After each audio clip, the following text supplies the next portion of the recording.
Oh, yeah, like the dude just said, solid, conservative, and just plain right. Well, welcome to Monday. Monday all day long, y'all. It's Monday. We can't do a thing about the fact that it's Monday, but we can go ahead and call it Meatloaf Monday. Hit it. I think I'll try the meatloaf sandwich. Do you know what that is? Yes, meatloaf. What is it? I'm only asking in case I have to describe it later to a doctor. Look, it's nutritious. It's delicious. Made out of meat. Add ketchup if you want. I couldn't care less. I describe it to a doctor. You know what? If you have to describe it to a doctor, you got bigger problems. But pushing buttons so ably on the board, JP, War Eagle. Roll Tide, man. Hey, one of us won last weekend. I would say that. Oh, listen. You know what, though? Y'all had a run and gun battle. I figured was not a runaway. I figured that would be the case. 3-point spread at the end? Yeah. So, hey, give us the tough games. We got Tennessee this week, another revenge opportunity. I will be at the game, so I'll bring the good luck there. But, yeah, I feel pretty good.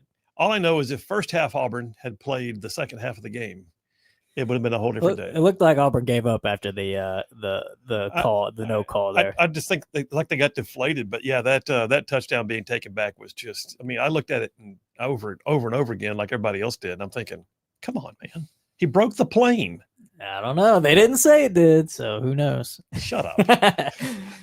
Just sit over there and push your buttons. All right. Hey, listen, we got a great show laid on for you. No guests today, and that's intentional. No guests because there's such depth to news and storylines and our dippers that I wanted the chance to be able to unpack it in greater detail. So, yes, indeed, we'll talk about what's in the Triple Dipper right now. The Triple Dipper. 3 stories you've got to know. That's right, the Triple Dipper, 3 stories, 3 themes, if you will, that you got to know as we run today's show. First out the gate, man, it's Trump world. Trump world. Look, even the people who can't stand him are having to go, well, good job, sir. Because peace accords in the Middle East, that's no small doings, y'all. You're staring at history right now. You are staring at history being made.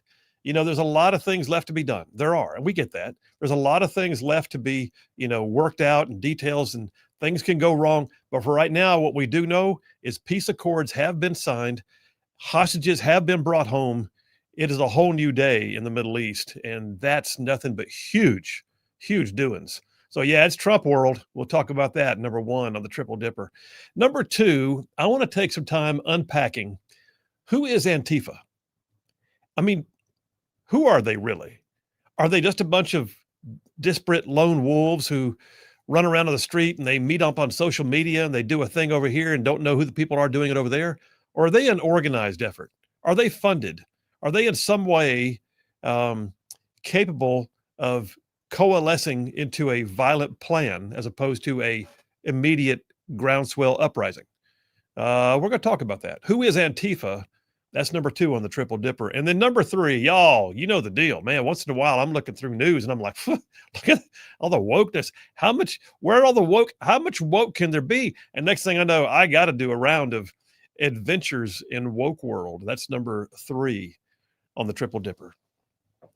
All right, y'all, let me jump on into today's Rightside Way opening monologue. I'll just remind you guys that, as always, Attorney Stan McDonald is the daily sponsor for the Rightside Way monologue. He's a longtime practitioner of law in North Alabama, also a longtime conservative, and yep, daily sponsor of the Rightside Way. And I'll tell you more about Stan here momentarily. All right, I'll just start off by saying, Happy Columbus Day. Ha! Can I say that? I did. Is that okay? Did I offend anyone? Would I care if I did? So yeah, this is actually Columbus Day, the official holiday for the federal and state governments in which we recognize the courage and the accomplishments of Christopher Columbus. The same Columbus who in 1492 sailed the ocean blue with his 3 ships, the Nina, the Pinta, and the Santa Maria. He proved to be a known world at the time that there was a great deal of the world that was still unknown. I mean, think about what he did. At a time when much of the world believed the earth was flat and that sailing too far would have you falling off the edge into the abyss, Columbus believed that he could open up new trade routes and discover new passages to parts of the world that were considered remote. In doing so, he literally sailed into the unknown, and he discovered what we now know as the Western Hemisphere, the Caribbean, the Americas. It took courage, y'all. It took leadership, it took salesmanship, and it took commitment. President Benjamin Harrison first commemorated Columbus Day in 1892. It's just a year after an anti-Italian rhetoric culminated in the murder of 11 Italian immigrants down in New Orleans by a lynch mob. So yeah, the attack put a strain on the relationship between Italy and the United States, and the holiday was an olive branch. But then President Franklin Roosevelt in 1934 proclaimed it to be a federal holiday. All right. But the left wants to erase Columbus from our history books. The left would have you believe that Christopher Columbus ushered in racism, totalitarianism, colonialism, genocide all by himself. So in recent years, as part of the woke purge of history, progressive left activists have torn down statues to Columbus. By the fall of 2020, at least 33 statues of Columbus have been taken down in places like Chicago, San Francisco, and more. There were whole activist campaigns who have been calling for the cancellation of Columbus Day altogether, with like rhetoric being made in the form of, and here's a quote, you ready? Here's the quote. It says, quote, "School curriculum celebrates Columbus. Children are taught that it's okay for white people to rule over peoples of color, and that militarily powerful nations can bully weaker nations. By his own account," it says, "Columbus enslaved people, destroyed cultures, and terrorized those who challenged his rule. It's time to abolish Columbus Day." Blah, blah, blah, blah, blah, blah. Look, so of course the Biden administration jumped on board during all the woke years we had to put up with Biden. The Autopen signed an executive order and declared Columbus Day to be Indigenous Peoples Day. Now, look, I don't mind that we celebrate Native Americans, but what's the point of assigning the designation to the exact same day that Columbus is already celebrated? Well, the only reason was they wanted to override and actually cancel Columbus. But once again, Donald Trump is bringing back common sense. Last week, Trump signed a proclamation declaring today to be Columbus Day in an effort to reclaim what he called the famed explorer's extraordinary legacy of faith, courage, perseverance, and virtue. The proclamation comes after Trump had said that he wanted to bring the holiday, quote, back from the ashes. He would reinstate Columbus Day under the same rules, dates, and locations, he said, as it has had for many decades before. Yeah, I'm for that. And I'm for the application of wisdom in our culture, too. Wisdom, as opposed to histrionic emotionalism and calls for cancel culture. A while back, I was reading Proverbs 16. Sometimes when I'm reading scripture, I try to winnow down to what part of the passage stands out to me, and then I prayerfully try to figure out why. As I was reading through Proverbs 16, I noticed something I had never seen before. Verse 16 of chapter 16 starts off by saying, "How much better it is to get wisdom than gold." Well, I felt like I'd seen that message before, but what struck me that time was it was the only verse in that chapter, really in all the surrounding chapters that I could tell, that actually ended with an exclamation point. Apparently, God saw fit to put some extra emphasis on the value that he places on wisdom. Ding! Exclamation point. Wisdom. What an amazing thing. But y'all, we see a lack of wisdom every day in the culture wars. Screams of racism and oppression, disregarding the fact that we are the freest in the society, a freest society in the history of the world. So free, in fact, that you're able to stand in the streets and actually scream racism and oppression, even when it doesn't exist. We watch corporate giants get on the bandwagons and abandon their wisdom. Classic among them would be Disney, who recently posted a content advisory. By the way, that's a fancy name for trigger warnings. A content advisory on its streaming service about, wait for it, the classic Disney cartoon movie Peter Pan. Why would they do this? Well, they wanted to make sure that people who watched the Lost Boys and Peter Pan fight Captain Cook, that they were aware that some of the Lost Boys in the cartoon dressed like Native Americans, and that could be seen as a negative depiction and or mistreatment of people or cultures. Stop it. Disney has made sure to jump on the shared recognition of Columbus Day and Indigenous Peoples Day, too, by the way. It's a sad thing to see a great industry standard bearer like Disney go down in woke flames. And believe me, they're on the brink of going down in flames, if not now, then over the coming years. But where is the wisdom that says that there should be a fight over erasing actual history and branding things controversial out of a fear that children will misunderstand? I mean, children are focused on fun. Their hearts and minds are looking for the next playtime, the next friend, the next meal, the next honest hug. A guy named Daniel McCarthy, he wrote a great piece that came out yesterday in the New York Post. It was so good, I thought I'd better quote part of it. I didn't want to try and rewrite it myself, so I'll just read you what McCarthy said. Daniel McCarthy said, "Everyone whose ancestors were not already in this hemisphere when Columbus arrived owes the heroic explorer a debt of gratitude. By forging permanent ties between the Americas and the wider world, Columbus made our lives and our way of life possible." He said it opened the way not only for Europeans and Christians like himself, but ultimately for people of every land and religion to actually seek freedom and safety and opportunity in a new world without all the class constraints and ancient hatreds of the old world. In 1492, he pointed out, the same year Columbus sailed into the uncharted Atlantic, his Spanish royal patrons actually banished Jews from their land. Yet because of Columbus's discovery, Jews would one day find a safe haven half a world away from the persecutions they had long endured elsewhere. He also said Columbus didn't introduce slavery to the Americas. The natives already had that evil institution before Europeans even came. He did, however, talking about Columbus, set in motion the end of the New World's own characteristic horrors like the Aztecs' human sacrifices and the cannibalism they practiced. Columbus deserves no blame for the diseases that devastated native populations. Sooner or later, these peoples, with no immunity to infections or most of the human race had contended with for generations, they would have suffered the same tragic fate from contact with anybody in the outside world. The Black Death that had ravaged medieval Egypt, he points out, came from abroad too, like contact with Asia.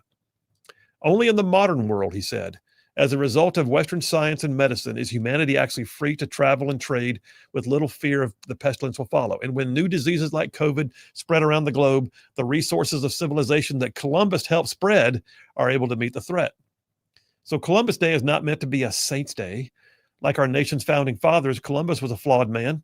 His reputation has stains of ages of evils, including slavery, but like them, Columbus was an exemplar of much of what is best in our character as a nation. He was the first and in many ways an archetypal American, an enterprising immigrant who risked everything for a new hope, who not only set out to improve his family's lot in life, but he also understood his work to be a service to God. Okay, that's an amazing quote. If I had tried to rewrite that, it wouldn't have done it justice. I think Daniel McCarthy nailed it because all of that is true. All of that is a wise and judicious view of the past.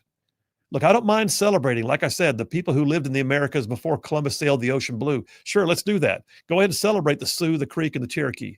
Celebrate the Iroquois. Celebrate the Aztecs and the Maya. I have no problem with that. And then ask all of their current descendants, by the way, if they want to return to their hunter-gatherer societies and tribal warfare. Yeah. Go ask them if they're willing to let go of electricity and smartphones and have no constitutional rights or freedom of movement. Ask them. But you already know the answer. So here's the thing. This is Columbus Day, and we celebrate that fact. And we appreciate the wisdom that comes of recognizing the persevering spirit of exploration and discovery and risk and adventure that made a man believe that he could hoist sail and set off into the unknown and change the course of the world. The American public, by and large, we want to return to the days that it could purchase our products and engage a service or stay at a hotel or buy a commodity or shop for food without having to have some pang of conscience over whether or not the company that makes it or provides it or the goods and services that support it have anything to do with something that the left screams is one of the isms of any kind. It's time for wisdom to return. It actually is. So I'm glad that President Trump said, you know what, we're going back to Columbus Day. So it's Monday, October 13th. Happy Columbus Day, y'all. And that's a wrap for the Rightside Way. Well, there you have it. Yeah, stop and think about that. Think about how much existed that they want to blame on Columbus already in this hemisphere before he even got here. Doesn't matter. Did he bring change? Absolutely. Were there things that happened? Sure there were. That being said, it's still worth celebrating because of who we are today is because of a persevering spirit that he brought back in 1492. Phil Williams, Rightside Radio. Y'all stay tuned. We will be right back. Where the use of your name in modern pop culture, and she went, I've never heard that. So anyway. And actually, that's my character that says it in the movie. That is your character. Yeah. And I want to talk about the movie and all that too at some point, just to get your thoughts on it. But Rangers have the mission of going in and securing some high-value targets, or securing the scene so that Delta can secure the high-value targets. You're part of the flight in.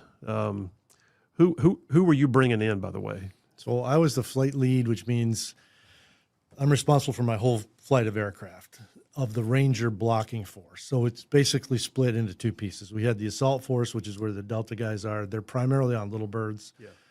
And they're going to go in first because they want the element of surprise. They want to be, busting doors down before, with limited amount of time to react, right? If you put the blocking force in first, then you bring the assault force in, the bad guys have a little bit more time to react. So they're going in first. We're right behind them. So as soon as their birds pull out, we're moving in. And I had 4 Blackhawks that made up the blocking force, plus 2 spare attack little birds, plus the search and rescue bird. So we're all coming in together on the second wave, basically. And we just set up a box. I mean, all they want is put a ranger platoon on each corner, and the purpose is twofold. One, keep more bad guys from getting in, and then obviously we call them leakers, keeping the people you're after from getting out. And that all went pretty smoothly, even though we'd done it 6 times before. This was the 7th mission. Right. And, we had tremendous success. We had captured, I think, 27 people on a list of 50, taken no casualties of any significance. It didn't lose any birds. I mean, it was all going pretty well. There were 3-day missions and 3-night missions leading up to that. And this 7th mission is a day mission, which created some risk factors that we knew about, but, not my call. Part of the job. But yeah, the commander makes the call. Right. They're within tolerance, I guess you could say, and when we go, and then all hell broke loose. Yeah, it got crazy on the ground pretty quick, didn't it? It did. I know we had one ranger injured on the fast rope end, and that created a scene. And then I guess the all call went out, and it seemed like everybody in Mogadishu had an AK-47, and they all ran to the scene. And that was their strategy, which we found out later. They actually had set up a system where once they knew where we were hitting the target, and again, they learned this over time, right? When I talk about this, I try to compare it to sports, right? If you keep running the same play, the defense is going to adapt to that play, right? They understand, okay, this formation means this is what they're going to do, so here's how we counter that. It works the same way in the military. And so having done it 6 times, they obviously understood, okay, the helicopters all go to a target.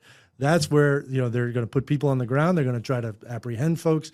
If we can pin them in there, then, we might have some chance of Plus, they were blocking roads, so the ground convoy was having trouble. Yep. So we found out after that was their strategy. Once they knew where the target was, they were all going to close on it, and it worked pretty well, actually. Well, the Blackhawks stayed on station. In fact, one thing I've never known is what was the purpose of y'all? If there's going to be a ground convoy for the exfil, what was the purpose of y'all remaining on station like you did? So we kept 2 attack little birds and 2 Blackhawks over the target for fire support. So Okay. the little birds, they've got miniguns and rockets, Right. and they're going to be slightly further out in terms of their restricted fire areas. Where the Blackhawks were being used, and honestly, hindsight being 2020, it wasn't a great way to do this, and it's not being done anymore, at least not in urban environments.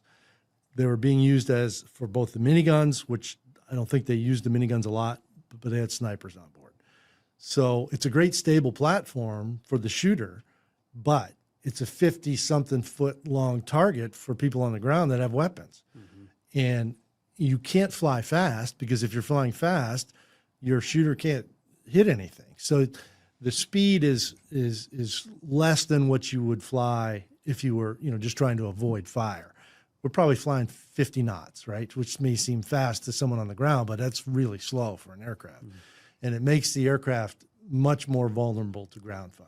And how far above ground were you? Very low. I mean, Okay. the Blackhawks had to stay 150 feet and below. Okay. And the little birds, I think, were 300 feet and above, which worked out great. I mean, we'd done it, at that point, probably 50 times counting rehearsals, and never had any close calls in terms of mid-airs. Were you just flying racetracks? Yeah. Okay. Yeah, we had, when I was in Baghdad in 2004, I can remember being on a cordon and search mission in Saudi.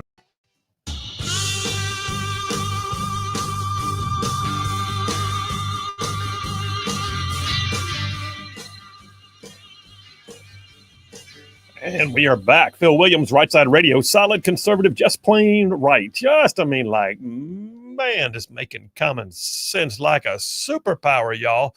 I got several text messages already building up. I'll jump on those momentarily. 833-687-4448. That's 833-68-RIGHT. Text it, call it, same number for both. But first, I got to tell you about attorney Stan McDonald. Yes, I do. So attorney Stan McDonald, he's a partner at the law firm of Wilmer and Lee up in Huntsville. Stan McDonald, 30-year veteran in the practice of law. Long-time conservative. Y'all, he's not only a good lawyer, he's been in the mix, in the fray, in the trenches, if you will, on all the policies and politics that right-side ruffians care about. So, yeah. Attorney Stan McDonald, though, as an attorney, has represented his clients in literally thousands of real estate transactions over the years. He can stand up for you in any local, state, or federal court. I like to always say, and I always do, that if Stan McDonald's on your side, you're going to have no greater friend, and likewise, your adversaries would have no greater foe. So that being said, y'all need an attorney in North Alabama. I'm going to tell you right now how to get hold of him. I'm going to give you his phone number. You ready? Stan McDonald, law firms Wilmer and Lee. He's an America First family man, and his number is 256-533-0202. That's Stan McDonald, 256-533-0202, and tell him you heard about it on Rightside Radio. And no representation made the quality legal services is bad at all because he's an Auburn fan, War Eagle. So there.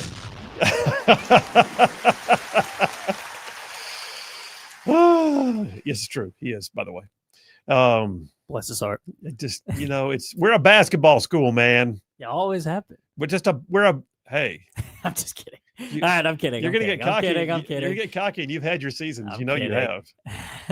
Let's see. Coach Price, Coach Hey, Shula. I wasn't even alive for those. Coach DeBose. Well, I was alive, but I couldn't remember anything because I was like 2. Okay. Text messages. I'll get a few before we go to the break. Ian from Hartselle says, I want to let you know how ingrained y'all's show is in my life. I was trying to find out why I couldn't find the show on X, only to realize it was Saturday. Maybe we should do like Ian, a Saturday morning X brief. For, I know. listeners. What are we going to do about that? We got to help Ian out. Ian, we appreciate you, man. Thank you so much. Keith from Parts Unknown. Keith from Parts Unknown says, by the way, is that a real city? He lives in Parts Unknown, Alabama. Is that what it is? Could be. No, Could be. Alabama cities' names. Yeah. Keith from Parts Unknown says Democrats want to destroy or eliminate any sense of pride of any American history that doesn't meet their narrative. Italian, Southern, Jewish, Irish, etc. Nailed it. Thank you, Keith from Parts Unknown. John from Huntsville says, Phil, amazing monologue. Thank you, sir. Also, did you see the referees rigged that Auburn football game so Georgia could play Alabama for the national championship? And Alabama is obviously going to win the national championship because it's pretty clear that Vegas and the referees control the outcome of a football game! ! Yes. Yes, I did. By the way, JP, he says, did you see that Ty Simpson got sacked and fumbled the football? Did you know that even former Alabama football Greg McElroy, live on air, called that quarterback sneak by Jackson Arnold a touchdown? Even many Alabama and Georgia fans are saying that was a touchdown. Does John want some cheese with his wine? John and I see eye to eye on this. John, I'm with you. And if I could reach the sound effects button, I'd give you applause. All right. We got more text. We got more stuff. Got a full slate. Phil Williams, Rightside Radio. Y'all stay tuned. We'll be right back.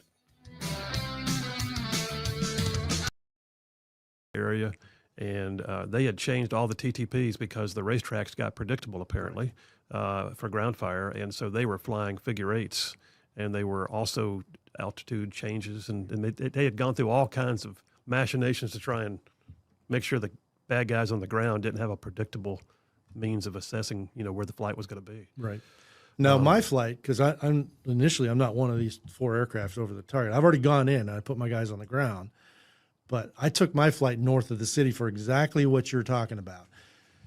And one of the guys criticized me. He said, hey, we need to stay closer to target so we can see what's going on. And I'm like, no, we're a contingency force at this point. I'm going north of the city where there's no threat. Because if we're just doing circles up there, why would I want to be right here in the middle of this fight and put our entire flight at risk? And it was obviously the right decision to do what I decided to do. So I've got my flight and I'm north of the city. Now, north of the city is not a long distance. It's probably a mile. Right. And we're up there orbiting basically on standby. I mean, when you got assets like that, if you could keep them on hand as a ground force, keep them on hand, right? Because you never know when you might need some kind of helo support.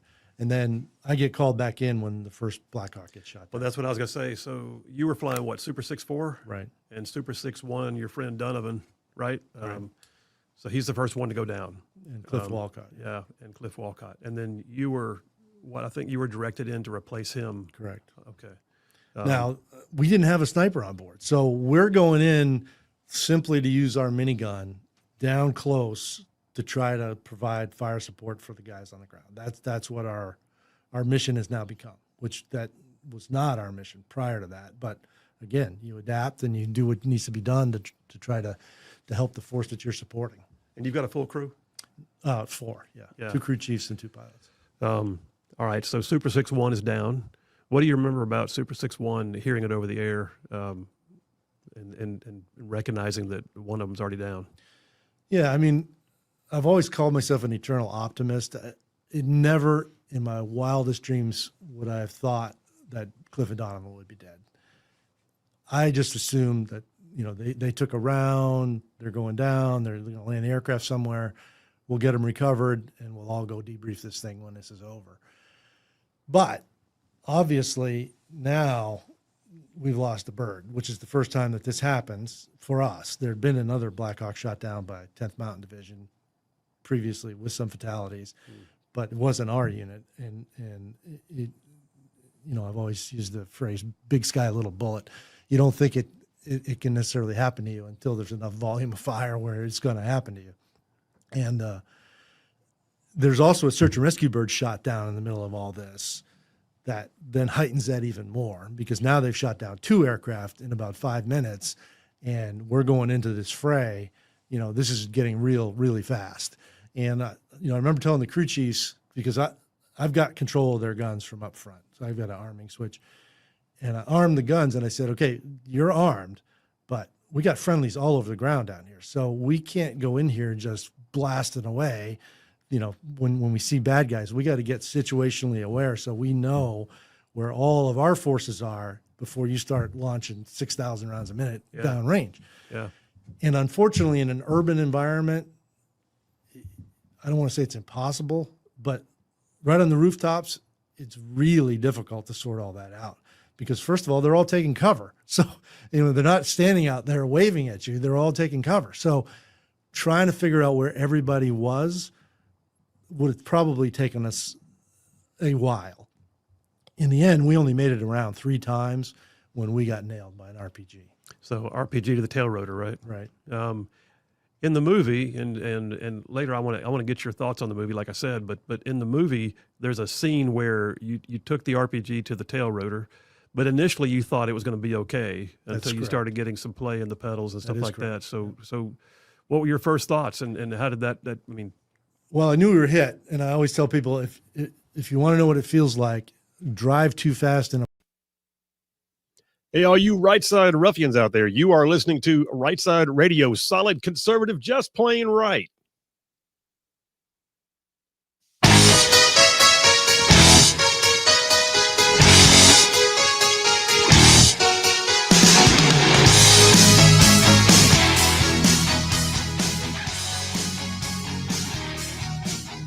And we are back. Phil Williams, Rightside Radio, solid conservative, just plain right. Just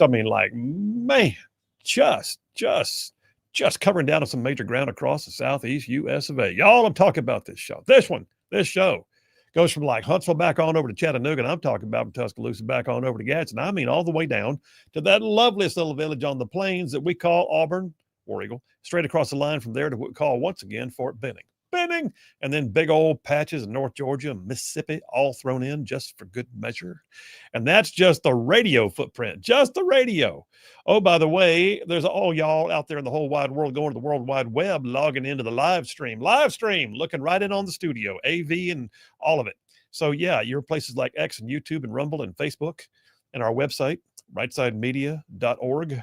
And then all y'all that podcast the show after the fact, hear me when I say it. I say this several times a show on purpose.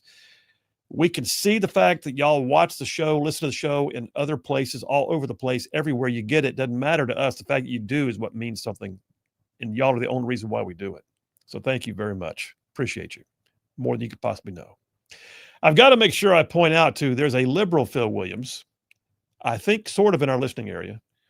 He's in Nashville. He's in Nashville, which we reached to the Nashville, lower Nashville area, the metro Nashville area. His name is Phil Williams. He's an investigative reporter. Dude is uber liberal, like does not deserve the name Phil Williams. He currently has a beef with our friend Matt Murphy too up in Nashville. Oh, so. Of course he does. Constantly. And every once in a while when Murph actually posts something about him online, I have to respond to the reply and say, just a reminder, I am not him. Yeah. But he just posted, the other Phil Williams has posted Happy Indigenous Peoples Day. Of course. Got a nice little meme, Looks like a Hallmark card. Happy Indigenous Peoples Day. There you go. I've seen a couple of people comment on like some of your posts and go at you about something the other Phil Williams said, and then they come back shortly and go, "Oh wait, sorry, wrong person."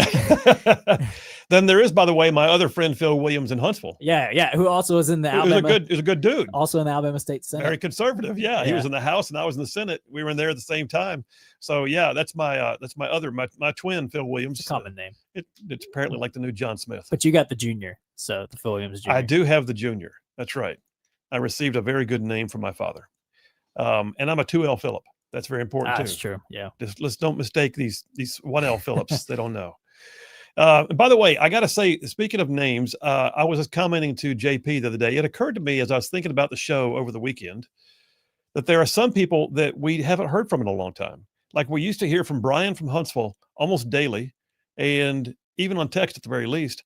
Haven't heard from Brian from Huntsville, and I can't tell you when. Now, we have more than one Brian in our text lines, so I don't know that we can just text him and say, "Hey, dude, where are you?" But anyway, Brian from Huntsville, if you're listening, I have noticed you're missing in action, and I'd like to know you're all right. Chris from Starrett, Alabama says, "Happy Columbus Day, JP, and go Vols." Hey, I'll have my cigar ready at the game. Is that Saturday. this weekend? It is. Yeah. I'll have my cigar ready. Cigar ready. Nofre from Lexington says, Alyssa Farrah Griffin from The View said she would wear a Trump MAGA hat if she got the hostages released. You think she'll go and do it? If she does, Joy Behar will have a stroke. You know what? We'll see. I saw that literally, Nofre, I saw that like 10 minutes ago during a break. The replay of her saying that. I thought that's going to be interesting. Victor from Huntsville says, Phil, it occurs to me that indigenous people were free to explore and discover Europe, yet they never did. Why not? Didn't have sails? I don't know. Roger from Madison says, tell Keith from Parts Unknown that Roger says, hey. Okay. He also sent a text before it. I thought. Was okay. Good. What do we got? Oh, he says, it's Indigenous Peoples Day for the woke left, yet we can't have the Cleveland Indians or the Washington Redskins. Which is it? If I were a betting man, well, I'd probably be at a casino owned by the Porch Creek. Okay. You know, I guess what we could have is the Cleveland Indigenous Peoples team. Well, he's got a good point about the baseball names and the sports teams names, because those were literally the names of the teams to honor the indigenous people. So, well, they don't like the name Indian and they don't like the name Redskin. But the Redskin symbol is actually like the people that that was an actual image of a Native American chief, I believe. Yeah, and they want it back. Yeah, the family of that guy, of the chief, wants it back. They actually wrote a letter saying how much they wanted it back. Why did they just call it the Washington Warriors and be done with it? Yeah, or the Commanders is lame. Commanders. Well, what was really lame was the season they had no name. Yeah, the Washington had a football W team on the side of their helmet, and that was it. The Washington football team. Yeah, the Washington football team. Kind of like Prince did. The team formerly known as the Redskins. Yeah. Jerry from Decatur, this was my 6th grade graduation speech in 1962. Christopher Columbus, who made the voyages long ago into waters strange and weary, into realms he did not know. Christopher Columbus, what a joy he must have felt when he landed on that isle in that wild and unknown belt. Said, I too have, it's the poem, I just realized. Said, I too have made voyages most wonderful to me. I too have gone adventuring into an unknown sea. In the good ship Education, like a manner of old, I sail the sea of knowledge with courage strong and bold. It takes courage to believe the truth, airborne. Jerry, you still remember that after all these years, unless you're carrying that in your wallet, which would be kind of creepy. But I think that's kind of cool. I like it. Speech in 1962. I've got the one that's still stuck in my mind is one of our listeners actually went to school with me in grade school. And I think it's Roger from Huntsville. It could be Roger from Madison, who just got up there in front of the class and said, fishy, fishy in the brook. Daddy caught him on a hook. Mama fried him in the pan and baby ate him like a man. And that's pretty good. That was his poetry for the week. Quite intuitive there. SF guy, that's Special Forces. SF guy from Huntsville says, Colonel, about your comment about those. No, that's an old one. That's an old one. I'm scrolling down. I see it. He sends me a meme. He's got a picture of one of the ships. It says Chapter 1, Make America. Ah, nice. Now it's Make America Great Again. Last two, and then I'll go into content. David from Huntsville says, Phil, I will use those words next time my Democrat mother-in-laws are talking about how we stole this land. You use it, brother, and you can just go ahead and claim it as your own. I'm fine with that. Dave from Capshaw says, in 1492, most knew the world was round. the reason Columbus made his voyage is that Muslims had shut down all the trade routes to China and India. Okay. Thank you, Dave from Capshaw. I'm not sure where to go next. Okay. All right. Hey, listen, it is Columbus Day. That is really not the focus of the Dipper, but I did want to go ahead and make sure that was known. I had that monologue already in my head and half prepared before all the news about today's events broke. We kind of knew this day was coming, but I'll be honest with you, the things that have transpired now in real life in the last 10 or 12 hours have been history making. So let's set aside Columbus Day for a little bit and let's talk about peace breaking out in the Middle East. There's still a lot to be done. And let's not look at this as a part of the world that will have no conflict. But I think we can say safely, though, that we have seen a change to the geopolitical landscape in the Middle East today. And the Trump administration is being lauded for this. President Donald Trump himself is being lauded for this. This is an amazing day. I can't understate that enough, or can't overstate that enough. What am I trying to say? There's no way I could overstate that. Thank you, Phil. Use your words. But the fact that we have a peace accord that has now been signed by Hamas and Israel and by surrounding nations and by the President of the United States, who, man, does the guy ever sleep? Does Trump ever sleep? I like to joke that sleep is highly overrated. He's got me beat, I'm pretty sure. Well, he went to the Middle East late last night to where it was morning in the Middle East, and now he's coming back to America where it's now daytime. So he's essentially going on, what is that, two days worth of no sleep? Yeah. That's insane. I feel certain he's got a nice bedroom on Air Force One, but I'm not sure he'll sleep much on the Air Force. Maybe take a nap, maybe a little, lay down on the couch, take a nap. We already know the guy only gets like 4.5 to 5 hours sleep a night anyway. Mm-hmm. He's indefatigable in that point, but I mean, his tweets are coming out at 3 a.m. But yeah, what happened today? He's on his way back already. He left last night. He went to the Middle East to speak to the Israeli Knesset, to witness the return of the remaining hostages, to sign a peace accord with 20 world leaders, and to actually spend time meeting with Benjamin Netanyahu of Israel. And he also met with the president of the Palestinian Authority, Mahmoud Abbas. And then he met with families of the returning hostages. Then he got back on a plane. He's coming back to business. I don't think Biden could have gotten up the steps to Air Force One in the time that Trump has gone over there and done all that and is on his way back. Just saying. And it's not just the president; it's the whole administration that is putting in the hours. Marco Rubio, Witkoff, yes, like everybody is working. They are running and gunning. Yeah, their tails off. Where not just Biden himself as the president not doing much. It seemed like the administration as a whole was pretty, not very impressive. Let's just say that. Well, and what we're watching too is something that even the left is now having to go, well, grudgingly, good job. Bill Clinton just put out a statement, basically praising Trump for his work in this. And it is being said right now that this would not have happened without President Trump's personal involvement, not just his administration, which did great work. Secretary Rubio, Special Envoy Witkoff, Jared Kushner, their teams were just constantly going at it. But it was President Trump himself getting on the phone with world leaders in the Middle East to deal with this. And we'll talk about several other factors that I think all contributed to what we're watching as a historic event taking place. So when you're having those water cooler conversations, you guys, when y'all are having those conversations at Sunday school this week, or someone at work or whatever else, or in the fast food line, or that your liberal aunt comes to dinner and you got to say something, I'm about to arm you with all kinds of things to think about why this day is indeed so significant. We'll take a break right now. We'll come right back. Phil Williams, Rightside Radio. Phil Williams is back in studio with you momentarily. Phil Williams here. I want to remind you that Inspire Advisors is one of our sponsors, and they are doing amazing work. Look, I know this audience. You're the kind of folks who believe in standing up for your principles. You're good stewards of your resources. But what if the companies you were investing in don't reflect your values at all? Well, that's why you need to meet Paul Breyer and his team at Inspire Advisors, because Inspire Advisors, they are experts in the field of biblically responsible investing. They can help you grow your bottom line while also be proud of what companies you're investing in. Inspire Advisors. Check them out. Their website, www.moneypatternwealth.com, and tell them you heard about it on Rightside Radio. And hit a speed bump. That's what it felt like. It felt like a jolt to the airframe because you don't see it. Usually what they were doing is they let us fly by and then they emerge from the doorway and shoot. So you're probably not going to see the launch. The crew chief might see it depending if they're looking in the right direction. And then the reason they hit both of us in the tail is they're not leading us enough. So that 50 knot magical speed was just ballistically perfect for them to shoot at I'm sure they're aiming for center mass. Which the crazy thing is an RPG is not usually designed to take out aircraft. No, I mean, but if you fire enough of them, eventually, they say they fired 150 at us on that mission. Now, not just at me, but on that mission. That's how many RPGs. I never heard that. Wow. Yeah.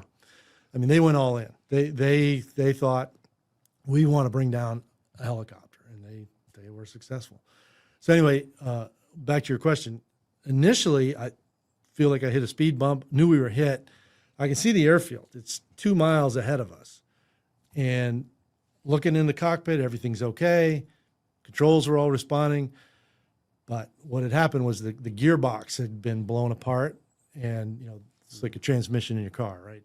If you blow your transmission apart, you ain't going anywhere. Not for very long. Once those point, gears, run without oil for any period of time, they're going to self-destruct. And that's what happened. And then when the tail rotor left the aircraft, again, that's impossible to describe. If you haven't experienced it, I can't describe it. I mean, it's just violent spin of the aircraft, out of control. What do they call that? Counter rotation or something, where you're trying to restore stability? Well, the tail rotor is there to counter the torque of the main rotor system. Again, if you think about a drill, people are familiar with that. You pull the trigger, you can feel it want to turn. That's torque. So the same thing's happening to a helicopter, obviously with a lot more force. The tail rotor is mounted horizontally to push against that force that's wanting the airframe to spin. Once that tail rotor is gone, there's nothing. So essentially, if you were left unaffected by anything else, what would eventually happen is the airframe, minus wind drag, obviously, would be spinning as fast as the rotor blades are in the opposite direction. Yeah. That's essentially once it reached equilibrium. That will never happen, but that's how much force you're talking about here. And I remember looking at my feet, trying to convince myself, you're doing the right thing in terms of which pedal you're pushing, but it is having no effect on the aircraft. And then I'm like, okay, we lost the tail rotor. Again, this is something you can't train that. There's no, you can't do it in the simulator. I mean, we can do a loss of tail rotor in a simulator, but you can't do the violent effects, the physical violent effects of the airframe in a simulator. But I knew what had happened, and the only thing you can do is shut the engines off, because again, that's what's creating that torque. So if you can remove that force, it'll stop that spin, but now you have no engines. Yeah. So that's not good either, especially at low altitude. But it's what you have to do. You can't possibly maintain control of the aircraft if it's just spinning out of control. So in a Black Hawk, we don't have control of the engines on the flight controls. So the co-pilot or the non-flying pilot has to shut the engines off. So I looked over at Ray and I said, we lost the tail. We better pull them off. And he knew. He was an experienced guy. I actually had more experience than I did, and pulled the engines off. But we're spinning so fast that he said, and we talked about it on the ground afterwards, typical instructor pilots. He said, we're spinning so fast, the centrifugal force was causing him to not be able to lift his arms up over his head, which is where the engine power control levers are. So he got one to idle and got one about halfway off, which slowed the spin but didn't stop it.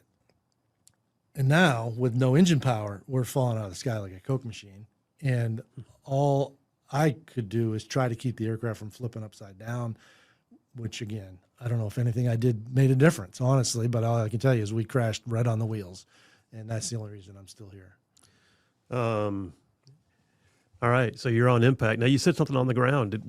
Did Ray make it? Yeah, okay. We all survived the crash. Okay. The crew chiefs were hurt really bad because they don't, first of all, they don't have as good as seats, at least in that version of the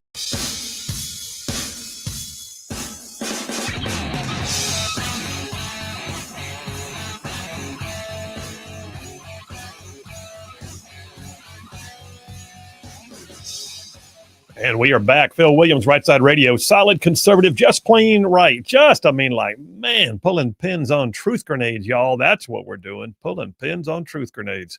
All right. So what you are watching today, I need to go ahead and give you a couple of things. I'm going to give you a few thoughts to help you go be the expert in your own sideline conversations with this topic. All right. So bottom line, I've said it before, but there's a thing called DIME. And when you're looking at the projection of foreign policy on the world stage, DIME is diplomacy, intelligence, military, and economics. It's those four things that are what combines to make the true projection of foreign policy actually effective. The Biden administration never got that. By the way, I didn't make that up. That's been taught for years. All right. That is truly the application of those four things to create a foreign policy projection. Diplomacy, intelligence, military, and economics. Some say the I stands for information. It could be that too. But the reality is diplomacy, intelligence, military, economics. The Biden administration was into appeasement. The Biden administration was into estrangement. And the Biden administration was also into wokeness and virtue signaling and to making demands that dealt with nothing that the foreign nation that you were dealing with would want to be a part of. Like, well, you're going to have more transgender rights before we can talk to you. You know, we're gonna need to talk to you about your usage of electric vehicles and the carbon footprint of your nation first. Stop it. We want to make sure that we've got enough condoms in your country before we can, move forward with our geopolitical organizational opportunities for, transnational agreements. Stop it. The Trump administration, on the other hand, has been applying DIME pretty effectively, and that's what we're watching. What you just saw today was not just about what happened today. There's a thing called the establishment of the battlefield, all right, or the enablers that come into effect that bring the battlefield commander into a position where he's got a shaped battle space. Picture that in foreign policy now. You don't just have Trump showing up to sign a deal that everybody sat around a table and hashed out, and then they all decided, well, we can live with that one, and they did. No, you have Iran being bombed. And so now on the world stage, and especially in the Middle East, the fomenter of terror and the big angry elephant in the room being Iran is no longer the issue that it was before. You got the Houthis, because Iran being sidelined, because we bombed their nuclear facilities. Now we don't have to worry about an arms race between Saudi Arabia and Iran. Now we also have the Houthis and Hezbollah and, of course, Hamas all being sidelined because they don't have the same level of support they used to have from their giant benefactor in the sky, Iran. So that's one of the first things that happened. One of the enablers on this entire situation was the Trump administration willing to bring to bear all aspects of DIME, including military force. The Middle East could then see that, and they recognized, we are not dealing with an administration that is going to put down red lines they won't enforce, because this is the Trump administration. There's also economics, massive sanctions, but also dangling the deal. Hey, if you'll work with us, we'll make you extremely, powerful in your own arena. We'll do trade negotiations. We'll lower our tariff rates. We'll do certain things that help make you successful and us successful too. But if you screw with us, guess what? We can raise the tariffs and we can put sanctions in place and we can embargo your nation and we can make it very difficult. We can put second and third order tariffs in place too. People who want to work with you, guess what? They face additional tariffs just because they worked with you. Oh, by the way, we can freeze your assets. We know where they are. And then there's diplomacy. Trump did not sit back and let the auto pen do the work. Trump got personally engaged, and that matters. That absolutely matters. Because even though it's on a global stage, it is still about personal relationships. Trump and Bibi Netanyahu talk all the time. Trump was willing to talk to not just Israel, but he was willing to talk to the Hamas negotiators. Trump was willing to talk to Egypt. Trump recently met with President Erdogan of Turkey. Trump has been very engaged in the process. Trump has even reached out to the Iranian leaders before he had to bomb them. Trump is willing to have one-on-one conversations because he has built a lifetime of negotiating heavy transactions. He's not afraid to get on the phone and bring a little heat to bear when necessary, or get on the phone and bring a little love. He'll do it, and he's done it. And they are saying that that is a big part of what just happened. So you've got the full employment of dime, the diplomacy, the intelligence, the military, the economics. You've also got the personal engagement. All of that has brought to bear what the Biden administration could never do. The Biden administration, and even when I was on CNN last week, that was one of the topics because the news was breaking the night that I was there. What night was that? Thursday? The news was breaking the night that I was there that the peace agreement was being agreed to. Now, today it's been signed, but the peace agreement was being agreed to last week. We went on the air. It was the only kumbaya moment in the entire show where no one could take fault with the fact that we were arriving at a peaceful solution. Still things to be worked out, surely. But the framework is there and the first steps have already been accomplished. Now, that being said, we were also sitting there talking about the fact that the Biden administration, even Abby Phillip herself said on the show that night, the host, that she didn't believe the Biden administration could have done this. And she even asked the liberal congressman who was sitting across from me, Dan Goldman, why didn't Biden get this done? Because he couldn't get it done. What'd you have, man? You have something? I'll say 1 minute. Oh, I thought you were about to. Nah, I thought you hit your mic button to say I'm not something. one of those finger pointing guys. Actually, Let me tell you something. Yeah, No, you're so good with content. I felt sure you were about to jump in on something. All right, listen, we're going to come back from this break. I've got a clip that I want to play you of Trump speaking to Israel's Knesset today. And then we're going to talk about some of the actual details in the weeds of things that are big storylines and some behind the scenes that I think everybody needs to be aware of. David of Bucky's checked in. He says, Phil, the Biden administration could never compare to the success of the current administration. The Biden administration couldn't even decide what pronouns to use. No doubt. They were majoring in the minors, brother. And then Brian S. from Huntsville says, I went and wished the other Phil Williams a happy Columbus Day on his X account. Thank you, Brian. Appreciate you. As always, what a great audience. All right, listen, we're taking a break. We'll come right back. When we get back, like I said, stay tuned. We'll have a clip of Trump speaking to Israel's Knesset. Phil Williams, Rightside Radio. We'll be right back.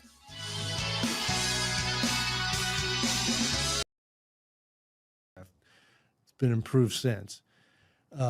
And they're probably not strapped in, meaning, you know, they operate on what we call monkey harnesses back there. Yeah. So they're on a strap, but they're not strapped into their seats, which have, you know, all of the crash survivability. I use those as a jump master in Blackhawks. Because it allows you to move around and do the things you need to do. And, you know, you get in the seat when you have to land. Well, they didn't, obviously we're not planning to land, so they're probably not strapped in, or at least not likely that they're both strapped in. So, you know, that violent crash, they were probably not going to make it. But Ray, I mean, he was not hurt as bad as I was. And we're talking, once I regained consciousness, we're talking about what happened, and there was no reason to talk about what happened. We should have been talking about, hey, the heck, we're going to survive the next 5 minutes here. But we did, you know, and that's when he explained what he had tried to do. And then he was able to get himself out of the cockpit. There's no way I could get out. I had a femur fracture, crushed vertebrae in my spine. It's hard to get out of a Black Hawk cockpit when you're healthy. Mm-hmm. With those injuries, there's no way. So I just thought, I'm just going to fight it out from the cockpit. I did not recall that your co-pilot had made it. But they didn't survive. Am I correct? Well, they were killed in a firefight. Yeah, they're all killed in the firefight. Yeah, I remember that now.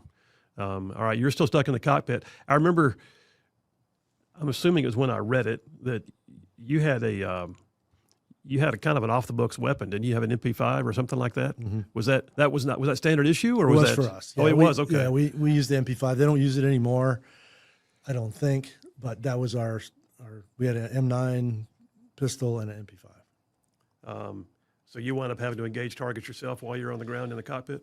Actually, not from the cockpit. That's one area where Black Hawk Down deviates from what actually happened. I mean, I did consult a little bit on the movie, but really not much. You know, I guess if they're going to exaggerate something and make you look better than you actually were, that's a good thing. But yeah, they have me, you know, blasting away from the cockpit. It was amazing how quickly Gary Gordon and Randy Sugart got to the cockpit. There were no Somalis there yet, and that's why I hadn't fired any rounds. I had my MP5. I was ready to go, but nobody had showed up. And then all of a sudden, Gary and Randy are standing next to the cockpit. And I'm like, wow, this is over. There's a rescue force here. Which is an amazing story in itself. I mean, both of them wound up with the Medal of Honor posthumously. But I recall reading that they both requested 7 times to be put on the ground, knowing full well that there was only going to be 2 of them and no telling how long till any guys on the Rangers got there. You're right about all of that. And again, I only know about it secondhand because Yeah. obviously I'm not on the aircraft with them. But they were told initially no, and eventually convinced the leadership that if they were not let in, we were lost. And you know, you don't know what's in the mind of someone else, but they had to know, hey, this is going to be dicey at a minimum, because it took 8 hours for another American to get to our crash site. Yeah, which is crazy when you think about the fact that as you were going down, you could see the airfield roughly 2 miles away, and yet it took 8 hours for anybody to get there. And it's because, well, we were resource constrained, and there were so many things happening. You had 6-1's crash site, you had the convoy, you had the target, now you had my crash site. So really, the commander's got 4 things that he's got to deal with, and he didn't even really have the resources for one. By the way, I'm going to chase a rabbit real quick. I don't know if you heard this yet, but you know the whole base renaming thing that happened I was going to bring this up. about Gary Gordon. Yeah. Yeah. And it's a brilliant solution. And when I just think it read it is. a couple days ago, yeah. Yeah. For those who don't know, that Fort Gordon was one of the names that nobody knew was apparently tied to a Confederate. I didn't know that Benning was. I didn't know that Rucker was. I just went and trained there, you know, as I'm sure you probably did. But Fort Gordon got renamed to something, but Fort Gordon's getting its name back for your rescuer, Gary Gordon. Right. Yeah, that's. I think that's pretty. Now we got to find a Fort Shugart somewhere. Yeah, they might have to create one. Yeah. What do you recall about Shugart and Gordon being on the ground? I mean, I've read their story separately. I've read it in your book, but give me and the listeners, when they got on the ground and were talking, what were your thoughts? What was the conversation? It was brief, you know, purely mission focused. I mean, there's no doubt about it. They knew, hey, look, we got to get him out of the cockpit, meaning me, because I'm too vulnerable there. I'm sitting up, basically up off the ground, elevated, and so that was one of the primary things they wanted to get done, is get me out of there, and then essentially, as well as I could, set up a perimeter. Now, the way the geography of this crash site was, there was a wall right to the right. The nose is pointing forward as I'm sitting here, and there's a wall right to the right. Now it's just a corrugated tin wall, basically, but still, there's no way for someone to access the site from there. So I believe their decision was, we're going to go secure the left side, put me on the right, and that is in fact where the attack primarily came from, was the left side. So I can hear it, and then I could see Somalis, onesie twosies. I fired all the rounds in my weapon at the Somalis that tried to come in on the right side, but the bulk of the attack came from the left side. How long were Shugart and Gordon in the mix? I mean, how long until they were actually taken it's hard out? to say. I know there's an official timeline somewhere. I honestly don't recall. You know, time is so hard to judge when things are in that state of chaos. I would say probably 10 minutes, maybe 15, from the Okay. time they showed up to the side of the aircraft to, you know, Gary went down first, and at that point, Randy's almost out of ammunition already. And he came around and he asked me where the crew chief's weapons were, and I told him, and he went in, grabbed one, and then he gave me what I believe was Gary's weapon, which still had rounds in it, because I had fired all the rounds out of my MP5. And then he went around the nose of the bird. He made a quick radio call, and we were told on the radio that a reaction force was en route. Again, cause for a little bit of optimism here. Yeah. And then he went and made his last stand on the other side. Were 160th aircraft overhead? I mean, were you getting any kind of air cover at all when you were down? Well, we're not getting any air cover, but that call that he made that call on what we call the fire net, meaning it's a fire support net. So he's talking to attack little birds probably. And I think I recognize the voice of the guy who answered him that said a reaction force is en route. So they're overhead. But again, you're talking 4 targets here, Yeah. and the commander's got to put He's got triage. his assets where they can do the most good. And right now, that's the main target and 6-1, because 6-1 was close to the main target. The convoy's too fluid. It's all over the place. And then we are, unfortunately, just a couple guys that, you know, and I don't criticize or fault him for this. He's resource constrained. He's only got so much he can do. We were kind of left on our own. Oh yeah, like the dude just said, solid, conservative, and just plain right. Well, welcome to hour number 2 on a Meatloaf Monday. Meatloaf Monday, because it's always about the food. All right, so world leaders are actually praising Trump and for this settlement, the peace settlement in the Middle East. And I pray that this continues. By the way, the memes are writing themselves right now. Great memes. I see one right here on End Wokeness on Twitter that says 1 year ago, Trump became an employee at McDonald's, and now a McDonald's worker has brought peace to the Middle East. I like the Babylon Bee one too. Hitler brings peace to Israel. Yes, it's amazing what they've been calling him. And I was telling my wife this morning as we were watching the news as I was about to walk out the door, I said, the crazy thing is, it doesn't matter what they've done. They've done everything to not only try to ruin him as a person, they tried to crush his soul, tried to crush his spirit, and he just keeps on doing stuff. Listen, I don't know what it's going to take for the left to finally go, we can't beat him. But they're going to continue to try and denigrate everything that happens. But right now, what I will say is they're having trouble finding fault with this. Now, Trump also spoke to the Israeli Knesset today. And Israel is actually trying to, or looking at giving him a major peace award. So is Egypt. Egypt is looking at giving him the award called I think it's called oh shoot, hang on a second, I'll find it. I got it right here. Something of the Nile, the Order of the Nile. The Order of the Nile is the highest award given to a civilian authority in the United States, in the country of Egypt. And then the greatest peace award that Israel has, they're looking at giving to Trump also. There's also talk that Benjamin Netanyahu is joining in with others, world leaders, nominating Trump for the Nobel Peace Prize, which was just awarded last week, and it went to went to someone who seems to be deserving. She's an activist against the Venezuelan socialist government. But she actually also credited her prize to Trump for what he's done to neutralize Maduro and put him on his heels in Venezuela. That's true. I think it's interesting to note. That is interesting to note. But let's go ahead and listen to what Trump had to say to the Knesset, because this is a very short clip, about 45 seconds of a longer speech, obviously. But he spoke to them passionately after flying across the world to be there just in time to step up to the stage and meet. I mean, think about where we were, by the way. Just a year ago, we had a president that would not have been able to make this trip. And if he did make the trip, he would have required a full day of rest before he was able to find his way to the stage. And then he would still have to have help getting off the stage. Trump just jumps on the plane, flies over there. Everybody's exhausted when they get there. He just walks up like bulletproof and just takes a stand and makes a speech. So here's President Trump speaking to the Israeli Knesset just this morning. Go ahead. And after so many years of unceasing war and endless danger, today the skies are calm, the guns are silent, the sirens are still, and the sun rises on a holy land that is finally at peace, a land and a region that will live, God willing, in peace for all eternity. Several things in that phrase. It is, having spent time in the Middle East, I will tell you that there is that level of prose in your speech is also important, very descriptive in their language. And for him to say, the skies are calm, the guns are silent, the sirens are still, and the sun rises on a holy land that is finally at peace.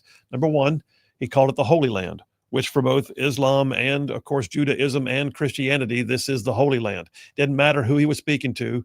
It's all considered the center of gravity for those faiths. But he also, he ended it. But I'll tell you what, let's play it again real quick. I want to hear the last part of what he said, because I think this is very important. Go ahead and play it. Just one second. Oh, you got to cue it back up. Yeah, I'm sorry. I just totally called an audible on Here we you. go. We're good. All right, go. And after so many years of unceasing war and endless danger, today the skies are calm, the guns are silent, the sirens are still, and the sun rises on a holy land that is finally at peace, a land and a region that will live, God willing, in peace for all eternity.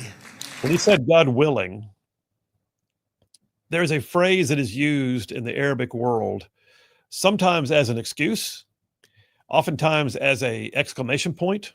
Many times it is done as a descriptive or an emphasis, but it's inshallah. They say it all the time, and it means God willing. And so what he just did there was he uttered a phrase that they could not argue with. It is the phrase that is often used in the Middle East to not only put emphasis, but to provide context of why something cannot be argued with, or for that matter, why something cannot be excused. So what he just basically did was he said, peace. He said it in a way that they could relate to. He said it in a way that honored every faith that's represented in that part of the country or that part of the world. And then he put the inshallah on it, and they can't argue with that. It was actually a phrase that every single member of that room, no matter what their position in life is or what country they represented, was like, probably sat back in the chair and went, well, he got us. He got us because he said it. He said, if God is willing, and we know. And now it's just been invoked, and that's the emphasis point. That's the exclamation point. That's the thing. So there's a little nugget for you. I don't know who wrote that speech for him. Spot on, man. That was so spot on. That was absolutely 100% on the money. And I'm glad he said it the way he did. I think it's also telling that he was willing to stand up there and just say it like that too. There's no pulling punches. There's no, I think I need to be careful here. I don't want to say, no. He just went up there and said it, man. And I appreciate that. Now, what we also know is he also arrived soon thereafter. He went to Israel first. He spoke to the Knesset. He saw the hostages being released. 20 hostages were the last remaining known to be alive, were returned, along with the remains of several others. And then he flew straight from there to Sharm el-Sheikh, Egypt. I mean, why not? Went straight from there to Sharm el-Sheikh, the Egyptian beach resort, about an hour before sundown, gathered up with 20 world leaders and sat there and chaired the group alongside President Abdel Fattah al-Sisi of Egypt. And he signed the peace accords. Y'all, just a day in the life of Trump, man. This is the left has got nothing. Ask yourself who the left's going to put up for president. What have they got? Do they have anybody? And what are they going to say? Well, we don't like the way he put law enforcement on the streets. It's mean. Okay. It's getting hard to do never Trump when Trump keeps winning, right? Trump did an interview with Axios. I've got a copy of the discussion here. Axios. Phil, did you go to Axios? I did. I go to these places so you don't have to. But he told Axios that he felt like this Gaza peace deal is perhaps the biggest thing he's ever been involved in. And that may be true. When asked what his message to the Israeli people would be in his speech, he said it would be love and peace for eternity. And during his brief visit to Israel, he did meet with Prime Minister Benjamin Netanyahu and the hostage families. He also claims that he would not have been able to reach this Gaza deal if he had not ordered the attack on Iran's nuclear facilities, like I said earlier. Very cool. What you got to do? I was just going to add something that is, I think, a big deal in all of this and could be a positive sign is that there was no funny business from Hamas in terms of transferring over the hostages. That's true. You know, a lot of times they like to drag their feet, make it a circus, make it a from what I've seen, it was a peaceful transfer. Everything went according to plan. Yeah. And hopefully that is a positive sign going forward because this is historic and massive. It is also phase one of a 20-point plan for peace in that region. And part of that plan is going to have to require Hamas to lay down their arms and accept the deal of amnesty from some Hamas leaders if they, lay down their arms and move on. So hopefully Hamas not making this a big theater, making a big circus is a positive sign in terms of moving forward to actually complete the full 20-point plan. But I just thought that was interesting. I was expecting something, some sort of, dragging their feet, trying to make it. Looks like they just handed them over. Yeah, I did. And Israel actually had busloads. Yeah. They had almost 2,000 prisoners they released. I think what we said yesterday was it was close to 200 of them were people who had already been serving life sentences that they released. Yeah. And then like 1,700 or so that were captured during the war. Yes. Okay. That's about the numbers. Yeah. Yeah. During his speech to the Knesset, by the way, he addressed Iran. He's listen, like I said, he's not pulling punches. He basically spoke directly to Iran during his speech, says he wants a good relationship with that country even after we bombed them. And he says to Iran, he said, "We are ready when you are. It will be the best decision that Iran's ever made." It remains to see whether they'll take it. He did heap a lot of praise too on Bibi Netanyahu. So Trump Netanyahu is a partnership. They at times they spar a little bit, but they actually spar as brothers in arms and not, it appears, as contentious adversaries. But speaking to reporters aboard Air Force One, according to townhall.com, Donald Trump heaped praise on Israeli Prime Minister Benjamin Netanyahu, touted their longstanding close and working relationship, saying, "I think he's done a great job. I think he's the right person at this time. He did a great job in working with me. He was fantastic." Now, a couple of interesting dynamics. I will point this out to you. These are some of those nuggets that are behind the scenes, right? So first of all, just know this, that while there is peace with Israel, and when I say peace, I don't mean like they all love each other. I just mean they're not fighting right now. That Hamas is not through fighting. First of all, Hamas has not fully agreed to lay down their arms. That's yet to be determined. But Fox News has a piece. I hold it in my calloused former paratrooper hands. Dozens have now been killed in Gaza. This came out yesterday.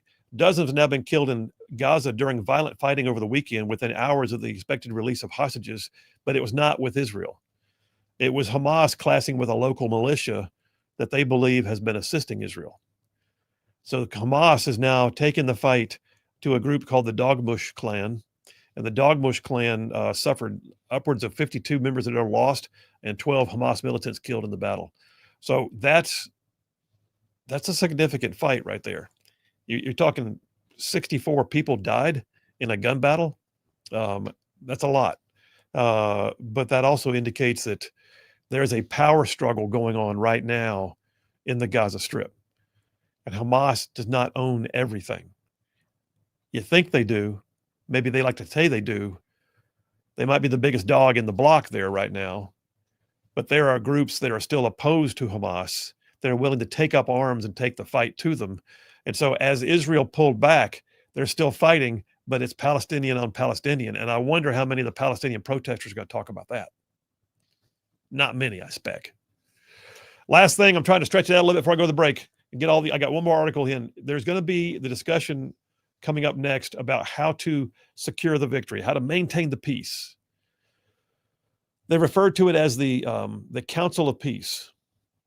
There are going to be member nations who are going to provide a security force to make sure that peace is maintained. I feel certain that Israel will have a say in it, but will not participate in it because that could be inflammatory. Arab nations are going to be participating. Vice President J.D. Vance, according to Daily Wire, said yesterday, there will be no American boots on the ground in Israel, though troops in the region will monitor the ceasefire agreement. So what he's basically saying is, we may have upwards of 200 U.S. soldiers stationed in Israel as part of Central Command, but that we do not intend to put boots on the ground in Gaza as part of a peacekeeping organization. There's that. More to come. It's a huge, huge deal. It's a big, big day.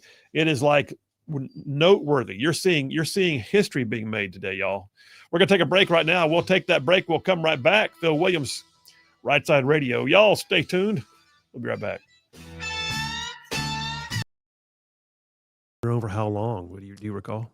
I mean, do you have a rough timeline of how long you were there? Well, when Gary and Randy went down, it's 15 minutes. I mean, it's over. They overran the site. Yeah.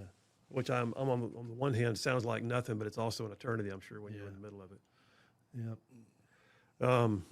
Let me ask you there, and I'm going to be asking you some questions. Your book is extremely descriptive about some things that happened in those moments immediately after Gary and Randy went down. You talk about the fact that in the movie it shows it. You're there, you're by yourself. The crowd of Somalis finds you, and then somebody knocks you out. Now, in your book, you talked about it in more detail. They were trying to rip your boots off. And then there's this really odd moment where they were stripping your clothes off, and then they almost felt embarrassed, you said, and they kind of put your clothes back on you. Do you recall that moment? Absolutely. It was very weird. I mean, they're stripping all my stuff off. And, of course, one of the issues here is I've got a compound femur fracture. So when they're trying to get my boot off, my youngest played hockey. And when he was a kid, I always tied his skates and took his skates off. And every time I took his skates off, I thought about them trying to take my boot off. Wow. and because you never unlace it enough, right? And it's always going to be hard to get off. And at some point, my femur goes out the backside of my leg, and I believe it was because they were, again, just pulling on it, trying to get that boot off, and obviously going back and forth, and finally it just punches through the back of my leg. That's the only explanation for when that could have happened in my mind. Maybe it happened later, earlier, I'm not sure. But anyhow, I can't feel anything at that point anyway. It's just overwhelming pain across the whole body. And then they're trying to get my survival gear off, and I used to make a joke about this. We didn't have regular survival gear that the regular Army units had. We had, we called it ninja gear, and it had buckles on it that are like a water ski vest, right? You have to squeeze the Fast-Tex little buckles. tangs together to get it to unbuckle. And I always used to say the Somalis don't water ski. So I actually had to help them get that off because, they're pulling and pulling and pulling. And I'm like, well, all right, I'll just undo the buckle. So I undid the buckle and they got it off. And they got me down to my brown T-shirt, which when you see the interrogation video, you can tell I've still got that on, and my desert tan trousers. Now, they were going for the trousers, but because it's very humid there and we weren't taking a lot of showers, our flight surgeon said, you're probably better off not wearing underwear because it keeps you a little bit drier. So I was not wearing underwear. And they start taking my trousers off. And again, this is the only explanation I can come up with. They realized that I'm about to be naked and changed their mind and stopped. And in the end, it had probably a benefit in that it provided a little bit of protection from the elements for that now open wound I had on my right leg. Otherwise it had been rubbing in the dirt. So again, just a whole bunch of little weird, crazy like little that. surreal moments like that. Yeah. But one of the worst moments, and you said in your book, you actually had told yourself you were never going to tell that story until the book was actually put together later. You decided to do it. But at one point, one of the Somalis clubbed you with something. And later on, you remembered what it was. Do you mind talking about that? Well, the reason, and here's the rationale. What happened at the crash site was unimaginable. I've been in combat before. I've seen people die before. I've been angry at the enemy before, but I never thought humans could do what they did. And I guess I wanted to protect the families of my comrades from knowing about this. So I sort of watered it down a little bit when I first talked about it, not knowing they're seeing bodies dragged through the streets. I didn't know that. It's on the front page of our newspaper at home. The wife and kids of who we think is not conclusive evidence to indicate that it was one person versus another. There's probably three possibilities. But in their minds, that's dad, or that's my husband. But I didn't know any of that. So I'm sort of trying to keep them from knowing that these horrific things happened. And then I get released and I see all this.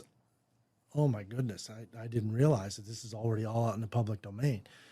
So that's when I decided, well, there's no harm in me telling what actually happened. And it was interesting to me that nobody had questioned it anyway, because if you got butt stroked, which is what I said was originally happened, right, with a rifle butt, hard enough to break your eye socket. I can still feel it right here. My eye socket was broken. My nose was broken. But there's no bruise. You're going to.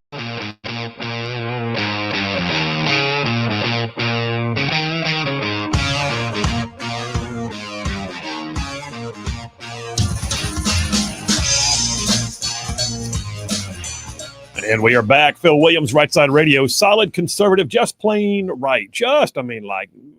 Saving the world one soundbite at a time.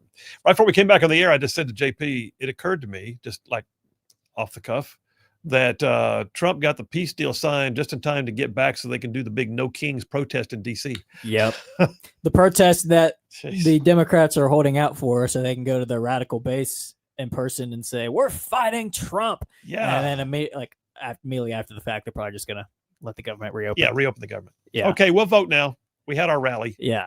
Psh, turds. And they keep talking about, well, the government's shut down and Trump is out golfing. You think he's really helping? It's like, you guys are the ones that are shooting down a clean CR. Yeah. It's the Republicans aren't. I think the only Republican that's against it right now is Rand Paul. I got it. Yeah, exactly. And Rand Paul just has a personal thing. He's never voted for CRs. Yeah, but I can't help but wonder what's going to happen with Trump directed Secretary of War Pete Hegseth to make sure the military got paid using other funds if necessary.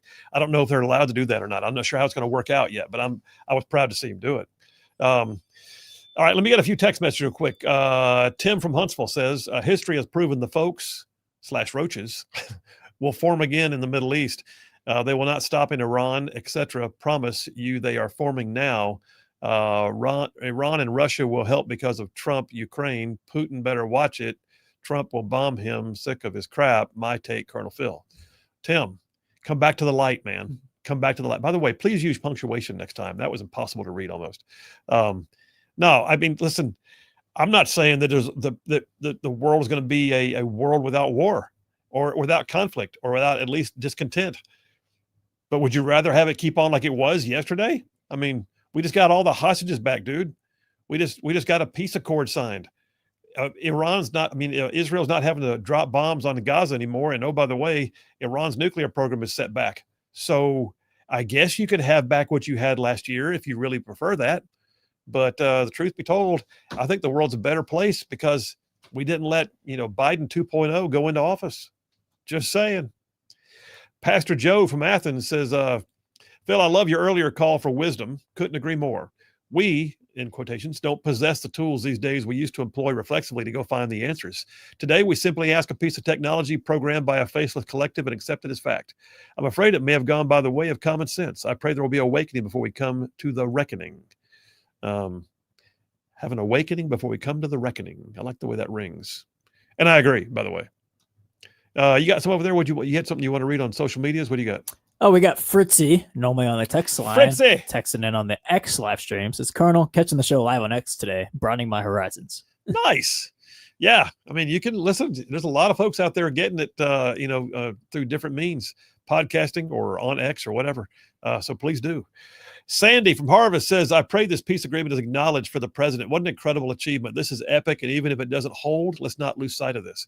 Look, nobody can say he didn't do everything possible to get it to the point that they signed the agreement. They signed the agreement. That alone is huge.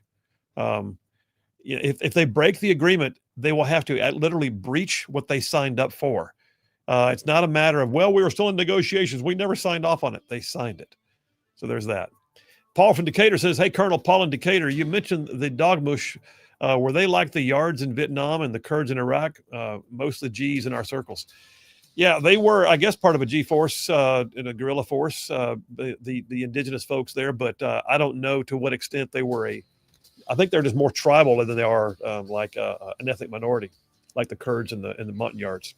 All right, that's it. We'll come right back. Phil Williams, Rightside Radio. Y'all stay tuned. We'll be right back. Folks, Phil Williams here. I want to remind you that Inspire Advisors is one of our sponsors, and they are doing amazing work. Look, I know this audience. You're the kind of folks who believe in standing up for your principles. You're good stewards of your resources. But what if the companies you were investing in don't reflect your values at all? Well, that's why you need to meet Paul Breyer and his team at Inspire Advisors. Because Inspire Advisors, they are experts in the field of biblically responsible investing. They can help you grow your bottom line while also be proud of what companies you're investing in. Inspire Advisors, check them out. Their website, www.moneypatternwealth.com, and tell them you heard about it on Rightside Radio. You're going to bruise up if you get hit that hard by a rifle butt, right? And you can see in the interrogation video, there's no bruise. Right. But no one ever questioned that. And that's because it wasn't a rifle butt. I mean, and the best I can tell, it was a body part. I mean, it was very heavy and soft, like flesh. And that's why I always thought, well, this is probably like the arm or leg of someone. Yeah. I mean, that's the only explanation. But it was, again, hard for me to fathom that these people have turned so much against us. Because you mentioned George Bush earlier. Yeah. He visited Somalia before he left office. Yeah. And there were parades in the street for our presence there because we had brought stability, we had brought an end to the fighting, we had brought an end to the starvation, and they were big fans of the U.S. And here we are 10 months later, and they're doing this to us. I mean, you heard the quote, hearts and minds of the people. You can't lose the hearts and minds of the people any worse than that. I mean, that's as bad as it gets, to go from celebrating the fact that you're here to desecrating the remains of my comrades and cutting people into pieces. I mean, it's just insane. And desecrating the corpses. I mean, we saw a little bit of that in Baghdad. I mean, I wasn't there. I won't try to portray that I was, but I did have my team sergeant saw the images of, and it was one of his friends from back home hanging from a bridge. There's a different level of depravity, but you witnessed it firsthand. And I got to ask you, so when they clubbed you with the body part, did you know at the time that was what it was, or did you process it and see it later in your mind? No, I think I suspected that that's what it was. And, I can't guarantee 100% that is what it was, but I'm relatively certain that it was. I just remember looking at the guy. I didn't cry out or anything.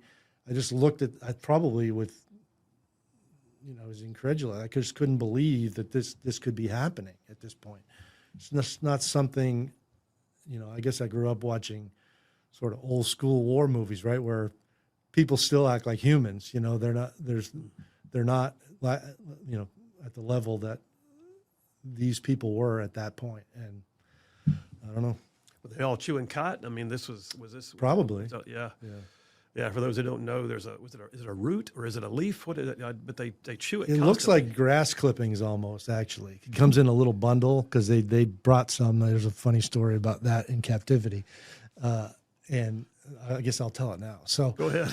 So I'm in captivity, and at this point, I've been with the same guy for a few days. Farimbi was his name, and I'm starting to know him a little bit. He's kind of a goofy dude. But he was pretty high up in Adid's organization, and he had been put in charge of my well-being, I'll say, making sure nobody else got me, essentially, or certainly didn't get rescued. And so he had 3 underling guards that sort of supported him. So the 4 of them are, making sure that nobody figures out where I am and that I've got some level of security. And one of them goes off somewhere and comes back and has caught. And they're right in the room with me. And they're dividing it up. And initially they make 4 piles. And then Farimbi says, no. And he points to me like he needs his share, right? So I'm not saying anything. I'm just going to see how this plays out.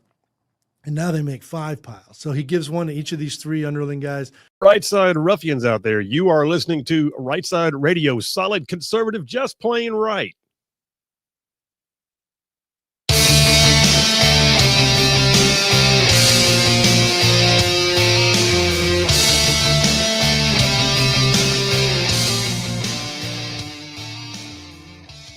And we are back. Phil Williams, Rightside Radio, solid conservative and just plain right. Just covering down on some major ground across the southeast U.S. of A. Y'all, talking about this show. Y'all, this show goes like from Huntsville back on over to Chattanooga, and I'm talking about from Tuscaloosa back on over to Gadsden. I mean, all the way down to that loveliest little village on the plains we call Auburn, straight across the line from there to what we call, once again, Fort Benning. And then big old patches of North Georgia, Mississippi, all thrown in just for good measure. By the way, that is just the radio footprint, just the radio. Then there's all y'all out there in the whole wide world going to the World Wide Web, logging into the live stream, checking things out inside the studio with video and audio. And oh, by the way, that's on places like X and YouTube and Rumble and Facebook and our website, rightsidemedia.org. And then tons of y'all podcast a show after the fact, catching up on things you might have missed before. And that bottom line is that whole litany of where things are heard or seen with Rightside by you is just me saying to you, we can see it, we know it, we appreciate it. No matter where you catch the show, we're glad you do. It means the world to us. You're the only reason why we do this. Got a few more text messages, and then I will jump on to topic number 2. Dave from Capshaw. If I can get my texter to open. Dave from Capshaw says Kamala was given the award of denial. So Trump's getting the order of the Nile from Egypt. He says, this is like you need kind of a dad joke sound effect. Kamala was given the award of denial. I don't even know what a dad joke sound effect would be. At least a over here. womp womp. Give him a womp womp. That's Yeah, don't quit your day job, Dave. I've seen Kamala going around, like she went to Howard, which is her alma mater, Yeah. and said that a Howard graduate, talking about herself, had the closest election in presidential history. So she's saying that her election, even though she lost, was the closest election in presidential history. So yeah, I think she's kind of in denial. I think that's her trying to cope. I think she's failing too. Yeah. John from Coleman says Fort Benning airborne. Yes, sir. Yes, sir, indeed. I can't tell you how much time I spent at Benning. Between the infantry officer course, airborne, jump master, pathfinder, ranger, all of it. So yeah, Fort Benning. And I'm glad it's renamed Fort Benning. Airborne. Thanks for your service too, I assume there, John. Adam from Athens, Phil, I just wanted everyone to know that we had a number of new families on Sunday at this is okay, great. Movement Church. Movement Church is the one that had the graffiti on the walls the other day because they dared to have a TPUSA faith event with Brian Dawson from 1819 News as their speaker. And they did not back down. So I want everyone to know we had a number of new families on Sunday at Movement Church. So I talked with a couple of families that said they wanted to see what was left. See what the left was so upset about. They tried to hurt the church, but it's just going to make us stronger. Oh, and JP, you don't have to worry about burning that cigar. Go Vols. All that in one text. That was a power pack text, That man. was. I respect it. Jim from Athens says, "Hey Phil, I may be way off here." He said, I think says I've seen the video of Hillary and the audio of Harris. I can't. He must be voice texting. This is not making sense. I hope it is. I don't even know what clip Jim's talking about. If he wants to say which clip he's talking about, then we can. Jim, I think you're going to have to spell check yourself before you send these, brother. I can't even read it, but thank you very much. We'll get back to you. Jack from Huntsville says, I have an awful suspicion. My texture is so slow today. I'll click on it and it takes its time. I have an awful suspicion that the deceased hostages that were not returned would show signs of torture so bad that they destroyed the peace deal and hence hidden away forever by these evil terrorists. God bless Donald J. Trump and Israel. Jack, I'm not going to be surprised to find the same or they show signs of execution. I'm also going to be, I also have read that Hamas has admitted that they're going to have trouble producing some of them because not every burial site is even known. So yeah. And plus you gotta imagine that some of them are being used as human shields and they died in the rubble when the bombs dropped. David from Huntsville, texter says, I am celebrating the return of the hostages, albeit had to release Palestinian fighters from prison. Does this break the rule to never negotiate with terrorists? This was an end to an armed conflict, a war. So I think it has a different flavor to it. Plus it had to be agreed upon between Israel and Hamas, with the United States serving as the intermediary. David from Taft, Tennessee says, Trump 2.0 is fantastic. Will J.D. Vance be able to stay true to plan, or will Don Jr. or Eric be next in line? Well, I mean, I don't think Don Jr. or Eric Trump have ever expressed a desire to go run for office. In fact, I think they would run from it. I say that. I mean, Laura Trump was talking about running for Senate, so I don't know. But I'm going to be of the mind that right now J.D. Vance is pressing forward on the idea of running for president. Wouldn't you? I think so. I think he is the clear front runner right now. I think it's going to be a Vance Rubio ticket. I think a Vance Rubio ticket would be strong. I mean, like way strong. That is if Rubio doesn't decide to run himself, which is very possible. Yeah, you know what? I've wondered about that, but I've also thought, watching them work together, that I don't see that level of internal competition. That, you know what I'm saying? I don't see them bristling at each other. Yeah, but I think this is the first time in 10 years. Well, when it comes to 2028, it'll be 12 years since we've had a non-Trump GOP. Where Trump wasn't just a clear front runner. Yeah. So there's going to be a lot of people that are going to be scrambling for. I mean, right now they're all on one mission, and that is to have the best, most successful administration possible. But I think once this Trump term is over, I think they're all going to be scrambling to be the guy that is the next guy after Trump. It's just been so long since Trump's been has not been the GOP essentially. So I think they're all going to be scrambling. And here's the other factor too. It's going to be the first time I can think of that we're going to have an open seat. So there's no incumbency. Yeah. In the run up for president in the primary. Now, I mean, technically a J.D. Vance could be considered a semi incumbency because he was vice president, but this will be a clear non-incumbent. There's not a sitting president running for the office. Yeah. If you ask me, probably going to see Vance, maybe Rubio. You'll probably see DeSantis back in. I wouldn't be surprised if Trump Jr. runs. We'll see. And then I think, to be the Ron Paul in this, I think maybe like a Thomas Massey or something like that will be like the libertarian on the right. Yeah, we'll see. I don't know that they'll even draw a huge primary though. I think there may wind up being a sort of a unofficial enclave of who do we like that we've got. Is it Vance? All right, everybody good? Vance. And then we clear the path so they're not having to compete with each other. There may be somebody who rises up, but I don't think it will be an inner circle person. I think you're going to wind up seeing a sort of predetermination that unless Vance screws up between now and then, that Vance will be the guy who steps forward, takes the reins. The question will be who's going to be number two. I agree with you. I think it's going to be Rubio. And then, I mean, why would it not? The guy's a rock star right now. There's a lot of time before 28 as well. For some stuff why are to we even happen. talking about this?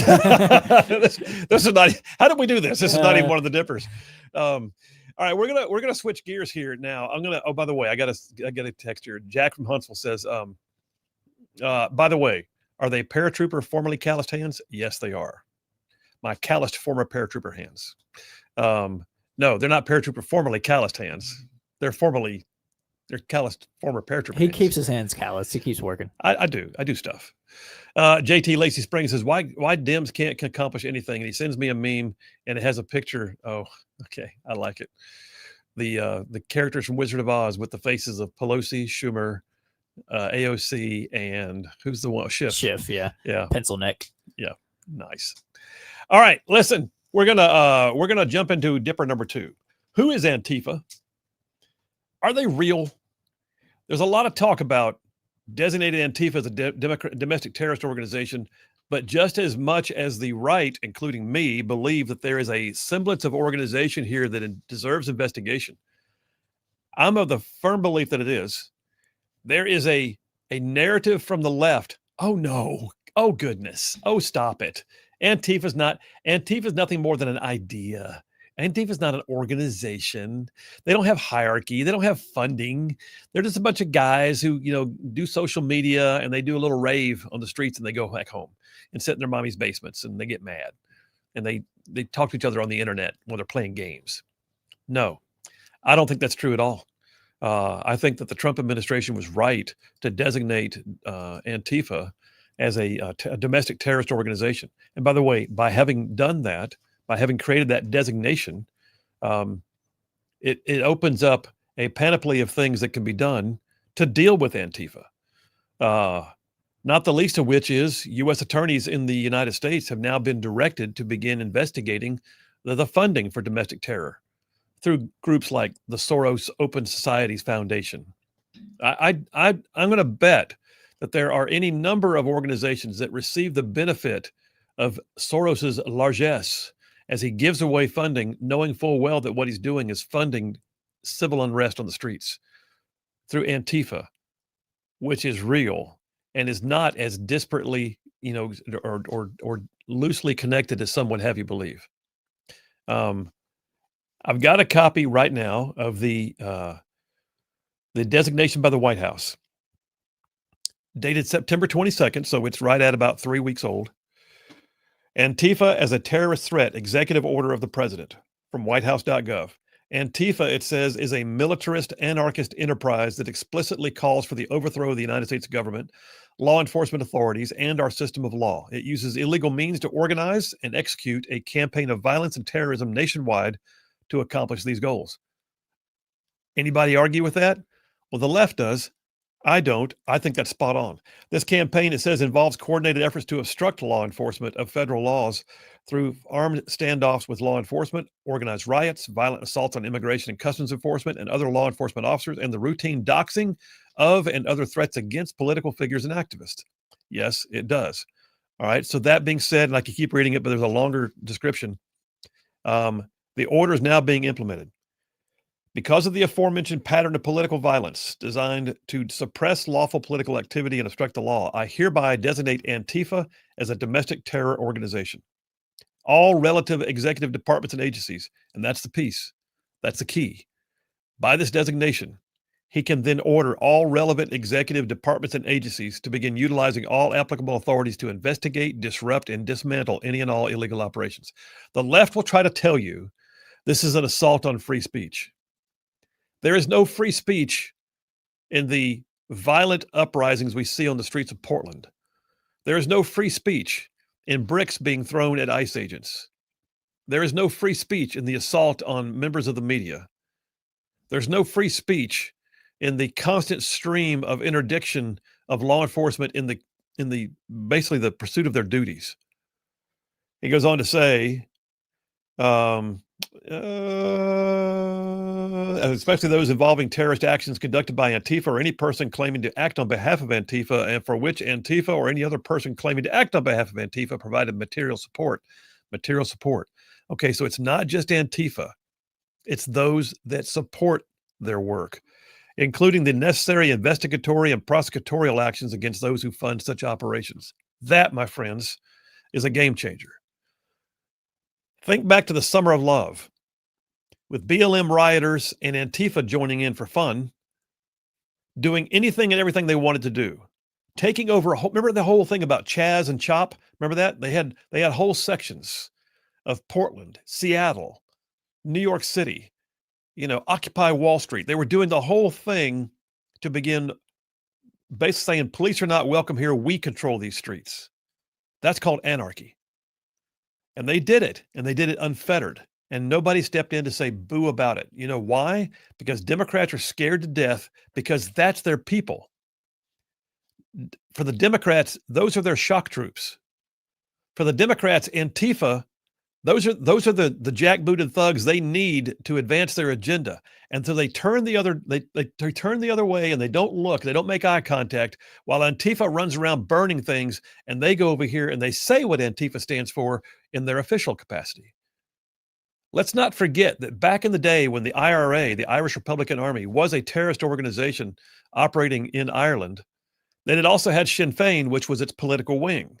Sometimes it feels like the Democrat Party is the Sinn Féin of the Antifa, if you know what I'm saying. Sometimes it feels like they are literally just a seemingly reasonable face of all the things that Antifa is over here burning for. Is Antifa real? We'll talk about it in more detail after this break.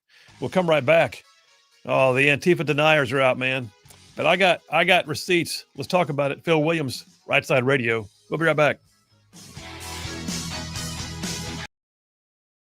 And they take off. He throws a bundle to me. When the other three guys leave the room, I throw my bundle back to him. So he ends up getting a double wrap, basically. And he just big old smile on his face. And he ends up, again, I don't know really what the effects of this stuff are, but he ends up with what seemed to be a hangover after he consumed all of this. But it was, I don't want to say I had some kind of grand strategy here, but common sense will tell you if you can build a rapport with somebody who has control over your destiny, that's probably a good thing. I guess this is what people that resist law enforcement don't He's understand. the guy that you said was clean cut and wearing, linen slacks. No, that's not for him. That's not him? That's Abdi. Okay. Yeah, he was like the minister of public relations or something. Abdi was, yeah. Okay. But Farimbi's a little bit lower level guy, but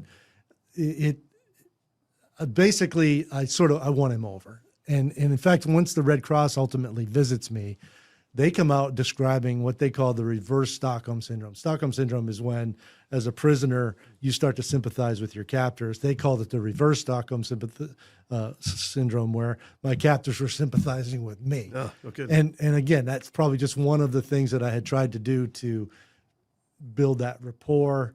Again, I'm trying to buy time, right? If there's a rescue that comes, is Farimbi going to put a gun to my head and pull the trigger immediately, or is he going to think, I've gotten to know this guy a little bit. He's kind of a good guy. Do I really need to do this? Just that 5-second delay maybe saved my life, right? So that's what I'm trying to do. I remember you said too in the book that your SEER survival, escape, resistance, evasion. Your SEER instructors had told you one of the first rules is don't piss off your captors. Right. So, well, the opposite of piss them off is develop some rapport. Yes. Yeah. Speaking of which, obviously you're going through it right now. You're going through everything that Sear talks about, with the exception of you can't be mobile to try and escape and evade. But nonetheless, were you able to draw from anything with the Sear course? Was it beneficial? Did you? Absolutely. Oh yeah. Tell me how. 100%. I mean, if I had not been to Sear School, I don't know what I would have done. I mean, you learn outside of survival school, big four, nothing more, right? Name, rank, service number, date of birth, right? That's it. Yeah. That's impossible. We learned that in Vietnam. I mean, because there was no survival school for most of the people who were held in Vietnam. And one of the things that got fixed after that is for certain organizations, there was a survival school stood up. Colonel Nick Rowe was a big advocate of all that. And if you've never read his book, which I read early on in my career, you can't, I mean, you could maybe do it for 15 minutes, but if you're being held for weeks or months or even days, saying nothing but the big four and nothing more it doesn't work. Right. So that's all I would have had if I had not gone to survival school. And in survival school, they teach you, okay, here are some things that you can do that go beyond that worked like a charm. It's funny you made a mention earlier about how you never really understood warrant officers. Well, actually, that became a benefit for me in captivity because they're asking me, what rank are you? And I said, I'm a warrant officer. And they're like, what's a warrant officer? Obviously they're not saying it quite that well, but a warrant officer. And I tried to do just what you did. I said, Lieutenant, General, Sergeant, warrant officer, right? And I'm trying to show them where I fit. Yeah. In the end, they never got it. But what's happening? We're wasting time. And that's one of the things they teach you to do, right? Yeah. Just kill time. If you can kill time and they're not getting to the things that really matter, then you're winning this battle. So, going through these long explanations about what a warrant officer is helping me. In the end, they never got it. And in the letters that they wrote to me after the fact, they called me a colonel. They've settled on the fact. They wrote you letters after the fact? Oh yeah. I should have brought them actually. I wasn't thinking when I left home this morning, but I got a letter from Adid, I got a letter from Farimbi, and I got a letter from the doctor who treated me. Okay, now I got to chase that rabbit. So what are they asking you for sponsorship? Well, they send you birthday greetings? What are they doing? So Adid's was the typical political letter, like I saved your life. Please remember me favorably. Yeah. Farimbi's was exactly what I would have thought it was based on building that rapport. He's like, I hope you're doing well. Glad that you were reunited with your family, all of that. Wow. And it was all written in their native language. And then, but I have both copies. I have the English translation and then the original.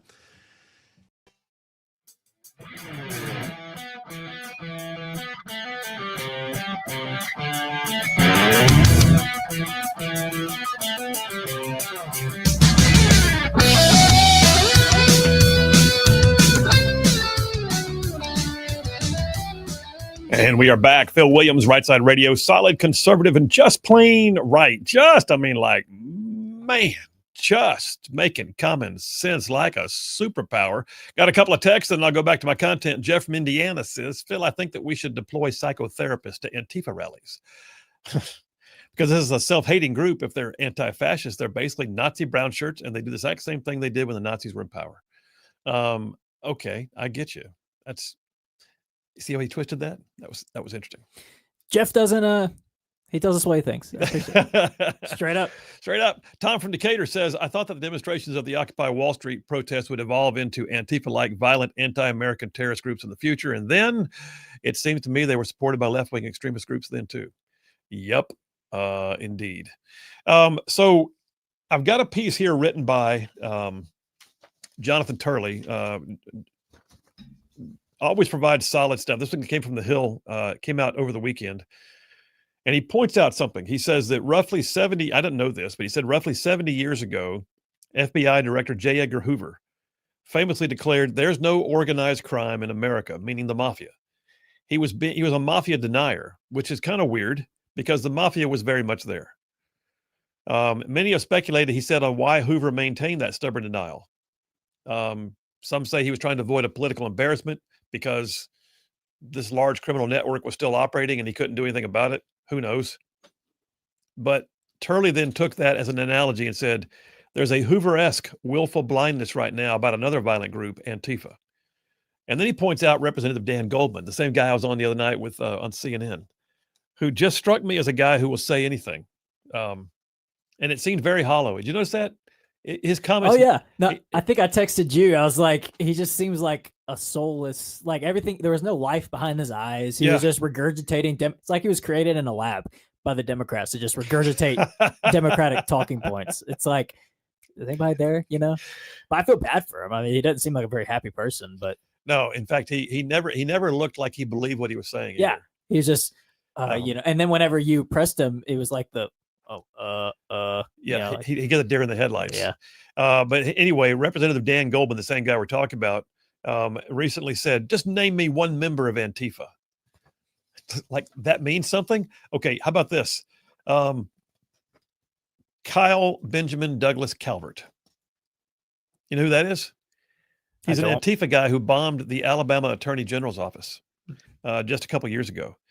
26 years old, he implanted an IED device outside of Alabama Attorney General Steve Marshall's office in downtown Montgomery, putting up stickers saying, support your local Antifa. You know, just a name, just a guy who dropped a bomb. And then there's all kinds of other people we could say, you know, oh, this guy, that guy was arrested. We have the mugshots of this one and that one and this. Then the question becomes, okay, now that we name names and you can't deal with that, Dan Goldman, what about, are they organized? There are people that say they are certainly not organized. They're just a group of people with an ideology. They don't run around. There's no boss. There's nobody telling them where to go. Then how do they all know where to go? I mean, has anybody asked that question? How do they all know when to show up and what time? How do they all dress alike? Why do they have a flag with an emblem on it? Why do they seemingly wear almost like a uniform, like a militant look of mostly in black, faces masked, hoods on? A lot of times they have shields. Sometimes the shields all match, if you notice that. And they share tactics. They have, they have Antifa medics that come out with them to their protests. Organized groups don't, unorganized groups don't show up with medics. They have safe houses. They have places they can go to rest between violence. They're organized. They got a little more going on than just a social media group. When we get back, I got a clip I'll play for you for Andy No, an independent reporter who's been reporting on Antifa for 10 years and assaulted by them. Phil Williams, Rightside Radio. Y'all stay tuned. We'll be right back. Then they asked me if I would become basically an intermediary between them and the American people. Them personally or them Somalia? Somalia. Wow. And it was too soon. I mean, yeah, I just said, there is so much anger, so much pain. I can't stand up and say, these are not bad people, and a lot of them are not bad people. The reality is it's like any other population. There's bad people and, they're the ones that get the attention. And there's people that are just caught in the middle of it all. And I said. So you wrote them back? I actually wrote Farimbi. This is the only one I wrote back. And I basically just said, hey, I appreciate what you did because you did things for me that I'm not sure I would have done, actually, because I got sick a couple times and he helped clean me up. But they asked me, and the way they asked me is they set up a meeting with me and an envoy from the Somali government in Nashville. And I went to the unit and I said, hey, these guys are reaching out to me. What do I need to do here? And they said, well, just don't do anything stupid. And I said, am I violating any rules here? And they said, no, not as far as we could tell. I'm like, okay. So I did my typical James Bond thing. I got there early. I got up on a higher level and I'm watching just to see, how's this all going to play out? And this guy shows up and he's just you by yourself? Yeah, by myself. All right. Yeah, Wow. Alone and unafraid in a public place. And this guy shows up and obviously a Somali. I mean, they have a very unique bone structure. I could spot a Somali pretty much anywhere, yeah. and it's just because of their ancestry and the various cultures that have matured into who they are today. But anyway, he shows up and he's in traditional garb, so that's kind of a help in Nashville. And he sits down at the table, and I wait a few minutes, and I'm looking around, and he's not acting nervous. He's not like looking anywhere. I don't see anybody else that looks You in civilian suspicious. clothes? Yeah. And then I decide, okay, I'll go down there. So I go down there, and this is when he gave me the letters. And then he gave me a T-shirt, which I still have, like the most rudimentary. What is it called when you make T-shirts? Like screen printing? Yes, rudimentary screen printing job you've ever seen in your life. That had a picture of a Somali flag and a U.S. flag, and then a Caucasian hand and an African American hand shaking hands on the front. That this is what they want me to do, right? It was probably given to them by psyops back in the day. I guess. Because we had those same things in Baghdad. We had all the leaflets with the flags and the hands, and it was all the psyop stuff. Yep. And I'm like, okay. We had T-shirts too. And he said, was there anything we can do for you? And I said, well, one of the wives asked if there's any way we get a wedding ring back. And I said, I'll put it on you guys. If you could get that ring back, that would mean a lot. They never found it. I mean, our stuff just got scattered. In fact, Adid's son ends up wearing my ID tags later on in his career, and he brags about it. I think he said he had my AIM-9 pistol and a couple other things. I mean, they just took all our stuff. Wow. There's no way to get it all back. Wow. Okay, I had never heard the letter thing. The letter part. I should have brought him actually. That's some madness right there. That's some brass on their part too, to be honest. I mean, that's. And that's the last time I ever heard from him. I wrote Frimby a letter. He's probably no longer with us because he was a little bit older. I mean, it's been 30 years. I got to ask you too. I was reviewing your book last night, getting ready for today, and watching a few of your interviews and things, and just kind of refreshing myself on some of the story. And one of the things I did not recall was you said at one point during your captivity that it sounded like the battle with the Rangers was getting really close to where you were. Like it was like you were thinking they were coming to rescue you, but it was really just a battle passing by. First night. I mean, the battle's still going, because the Battle of Mogadishu starts at about 3:30 in the afternoon. That's when we hit the target, and it doesn't end till the next morning. So that first night, I'm in captivity, and it's probably the convoy. Eventually, we got support from the Pakistanis, the Malaysians, and the 10th Mountain Division. Right. They all created a convoy because we didn't have armored vehicles. So we had to borrow the armored vehicles from the Pakistanis and the Malaysians. And that took hours to make all that happen through embassies and everything else, right? And I think that's what passed right by me because I could hear, I'm thinking it's 40 millimeter rounds. You can hear it actually going through the air, and then a fairly big explosion. It could have been RPGs because I've not been around RPGs when they're fired on the ground, so I don't know what they sound like, but I have been around, Mark 19s and 40 millimeters and kind of know what that sounds like. But it was, that type of weapon. And it's the explosions in the walls, and I hear this convoy going by and large volumes of fire, and I'm like, I don't know how they found me, but they found me, and here they come. And then morale spiked for a few minutes. Fades away into the darkness. God Almighty. Yeah. Kind of. Well, so you were held for what? 11 days. 11 days. When did you know that you were actually going home? Like what? How did it come? How did you get the word that you're being set free and we're turning you back over to the Americans? So President Clinton finally did one thing right. He sent Robert Oakley, former ambassador to Somalia, over to settle all this, right? I think when Robert Oakley first came over, not all the remains had been turned over. I was still in captivity, and it was just a mess. And they really respected Robert Oakley. How about that? I mean, as soon as his name came on the radar, the whole tone changed. They didn't like the current folks that were in charge. In fact, Admiral Howe, they called him Animal Howe. They didn't like him at all. And I've always said, if we had 1,000 Robert Oakleys in this world, we'd probably have 1,000% less of the problems that we have. Okay. Just real solid statesmen that know how to build relationships with our partners and our adversaries, and diffuse situations and not make them worse. That's a skill that's probably pretty unique, but he certainly had it. And their whole tone changed. I mean, in fact, they called him a shoot straighter. They said, shoot straighter. He's a shoot straighter. Yeah, and I knew what they meant. And he met with, because he's since passed away, but I met with him 2 or 3 times afterwards.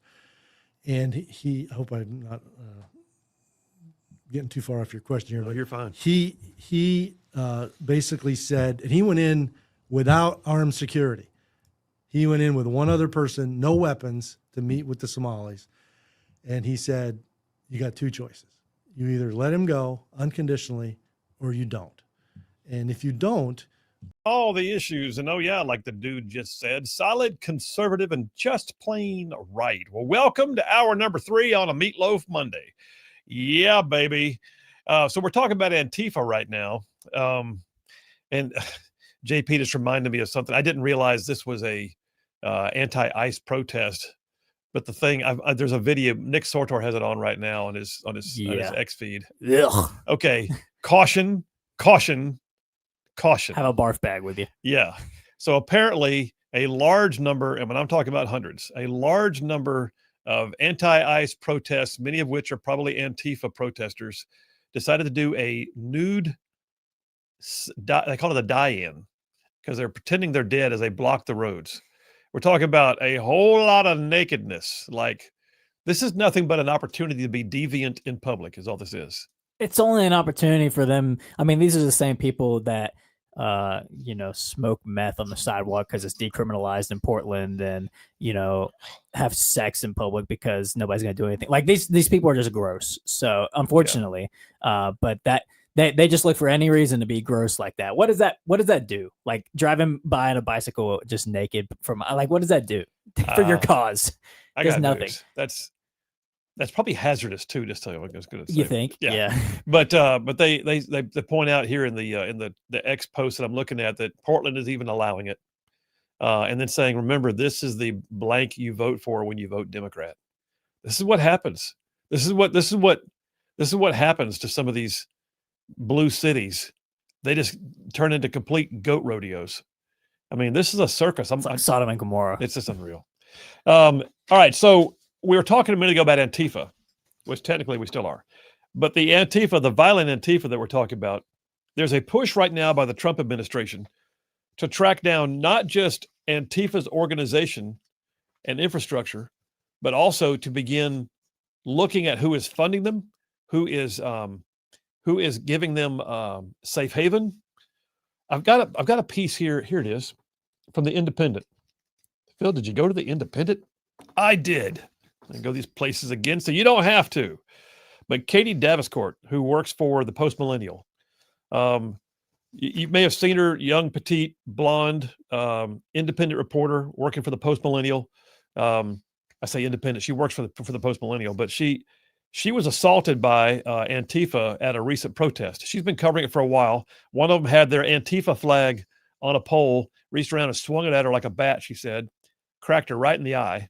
She had a big old black eye, quite a shiner. And then she tried to get the police to do something because there was a policeman nearby. And so she took the person's picture, who was, of course, masked and doing the whole thing. The person began walking away, and she grabbed the policeman and said, "That person just assaulted me." Turns out this police officer is just what they call an engagement officer. Oh, what? An engagement officer. What does that even mean? It means it's a police officer who's not really policing. He's a talk officer. He's allowed to go and converse with them and engage them and maybe help, bring this thing to a successful conclusion. Well, Antifa knows. They knew to blow him off. They just blew him off and kept walking. Refused his request to stop and refused to engage with the engagement officer. That's a joke. But anyway, one of the things that, aside from her personal assault, one of the things that really bugged me about Daviscourt's recent testimony when she spoke at a roundtable session that Trump held in D.C. recently. She said that we're looking at right now an entire group or city blocks that the Portland police has completely abandoned. She said the Portland police has completely abandoned this zone. They refuse to go in. Everyone who shows up in there is on their own. And that's what it's like right here in the ground in Portland. It's time for a federal crackdown. But then she pointed out that Antifa, and here's the point I was going to make, that the Antifa protesters at these downtown areas in Portland, they will riot at night, and then there's a office building not far away that is a safe house. and they go there, in her words, to shower, use the restroom, and get food and wait for the next protest. Well, who's paying for that? I got news. A bunch of skinny jeans wearing, nose ring wearing, blue hairs with Antifa uniforms on don't rent office buildings. Somebody's funding it. Somebody put that together. There's an organizational structure and there's a funding base. This is real. And the people of Portland, God bless them. And by the way, it's not just Portland. They're just the easy example right now. Yahoo.com has a piece that came out 2 days ago. It says the White House is spotlighting what it describes as years of unchecked Antifa violence in Portland, Oregon. And at the roundtable I was talking about earlier, they talked about it. And the people of Portland, it says, are basically begging for intervention. One business owner said, yesterday morning I was broken into for the 10th time. Can you imagine? 10th time. Said, we need help here. We need something to be done. We need the National Guard. We need to do whatever it takes to get our leaders to pay attention. I think it's a good thing. We've been struggling for a long time.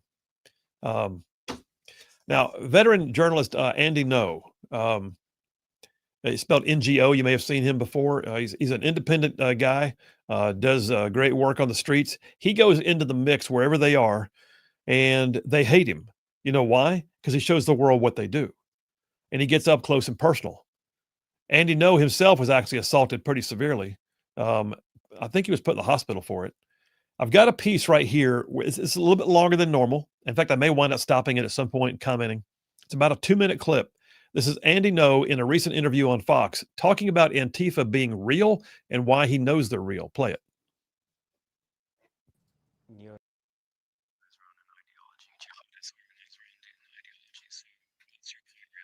Really trying to do when people bring that up is to run cover for Antifa, because these people on the left know that organized militant Antifa networks and cells and individuals operate as shock troops for their cause. They have the same enemies, they want the same outcomes in terms of the institutions destroyed, and they want the political opposition intimidated into silence and disengaging from the political process. It's become mainstream, and that is very scary. And you can see it manifest in ways like, for example, normal people who they've seen the footage of the organized Antifa militants for the last 10 years engaging in violence. And their response is, well, Antifa is simply anti-fascism. I'm Antifa. The soldiers who fought against fascism in the Second World War were Antifa. These are people who are engaging that deception knowingly.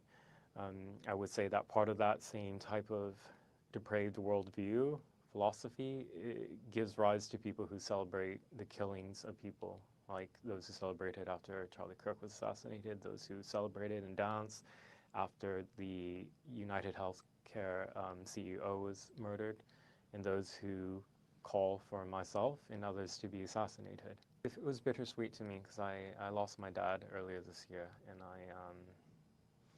I wish he had been around to see that. My parents were refugees of communism from Vietnam, and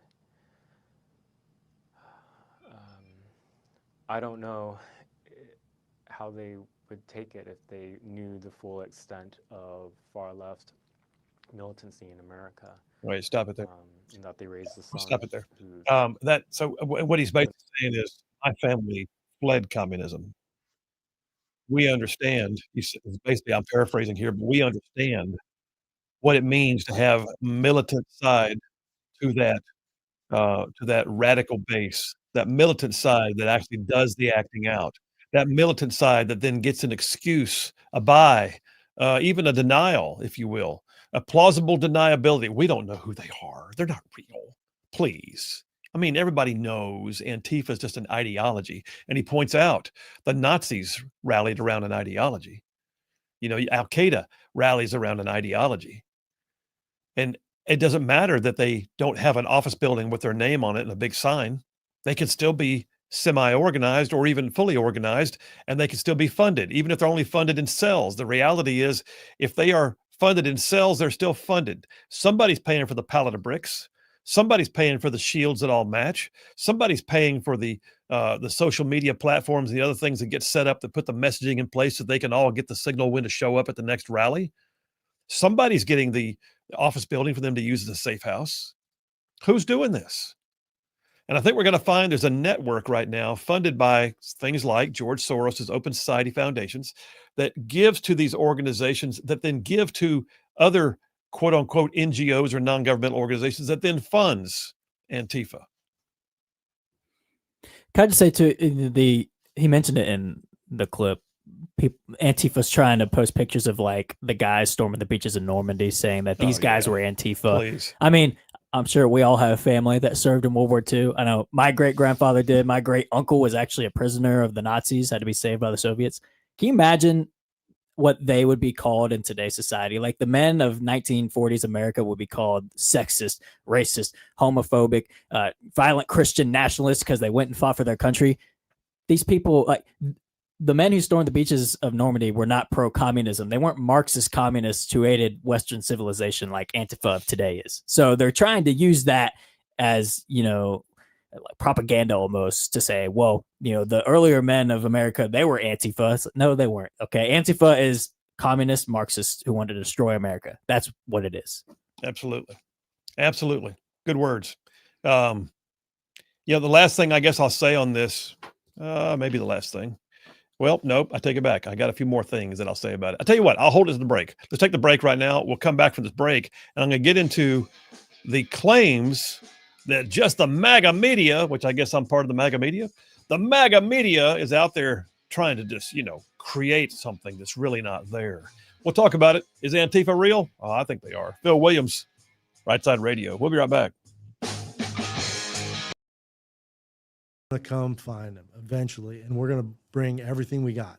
And when Robert Oakley said that, the carrier battle group was back. We got fixed wing aircraft back on the airfield. The AC-130s are back. I think we brought in 10,000 troops. I mean, it was a huge show of force. So we had not only his credibility, but he had a show of force behind him.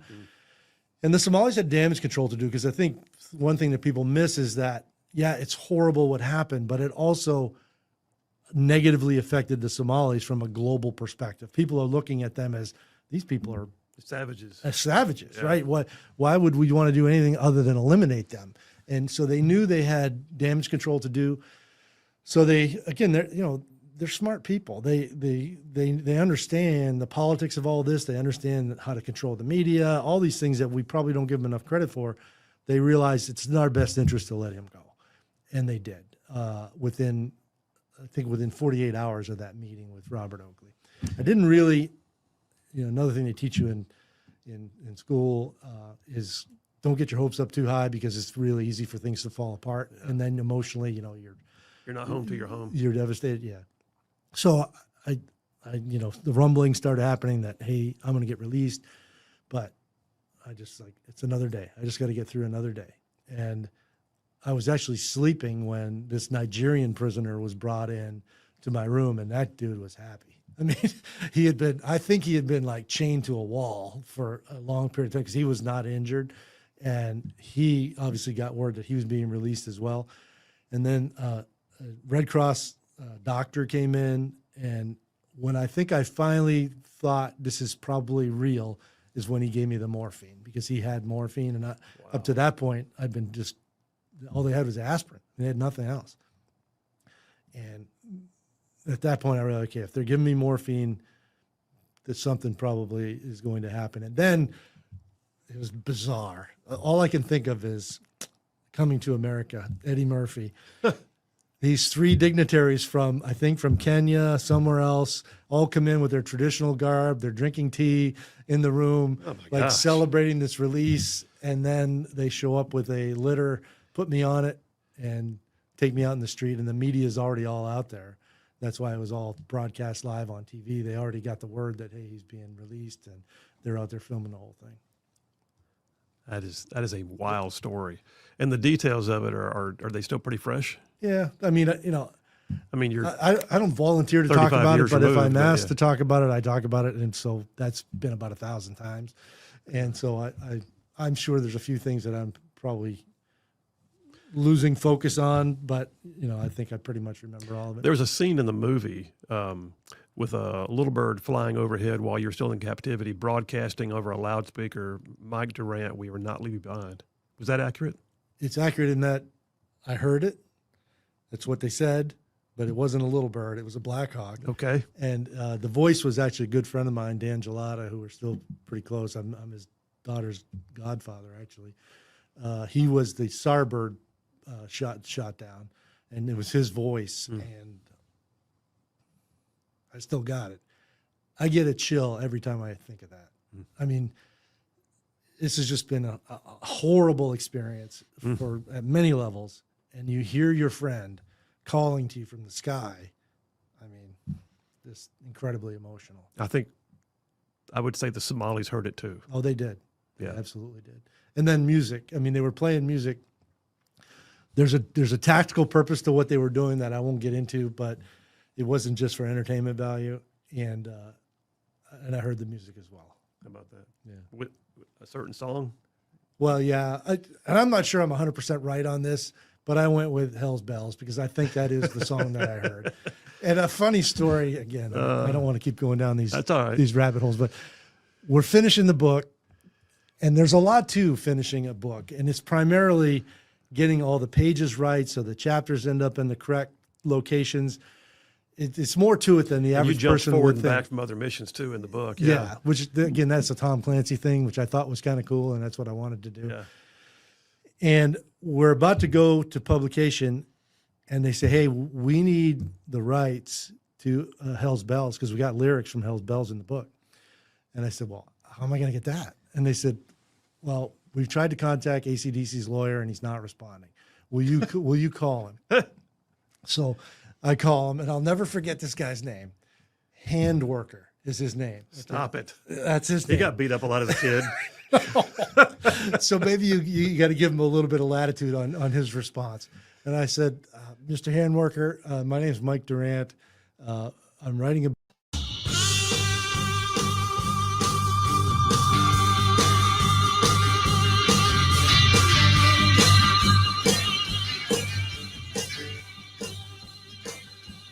And we are back. Phil Williams, Rightside Radio, solid, conservative, and just plain right. Closing in on halfway through hour number 3 here on a Meatloaf Monday. I'm in Dipper number 2. Who is Antifa? Who are these people? Antifa. Is this just an ideology? Is it just an idea? Is it just like a bunch of copycats and they all like see social media? They go, "Ooh, I'll dress that way too." Or where do I get one of those? Somebody's making the flags. Somebody's got the logo. Somebody has the camera ready art for the flyers they hand out. Somebody's paying for the bricks. Somebody's paying for the shield. Somebody's paying for the safe houses they use when they rally. Somebody's buying the rental trucks where sometimes they all show up in the back of a panel van and jump out and do their rioting. Come on.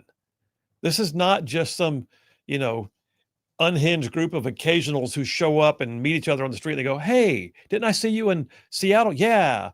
Wow, fancy meeting you here." No, it's organized. It's far more organized than that. I got a piece, though, from Axios. Again, Phil, with the Axios? You went to Axios? I did. I keep going these places so you don't have to. But yeah, Axios says, the MAGA media is waging asymmetric warfare on Antifa. This came out Saturday. You think? Says the MAGA media is flexing its ability to shape the debate over Antifa and violent crime in American cities. Wait a minute.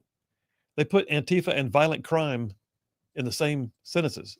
That's a win right there. Just saying. It is. Anyway, empowered by allies in the White House hungry for evidence of left-wing terrorism. Hungry? We're not hungry.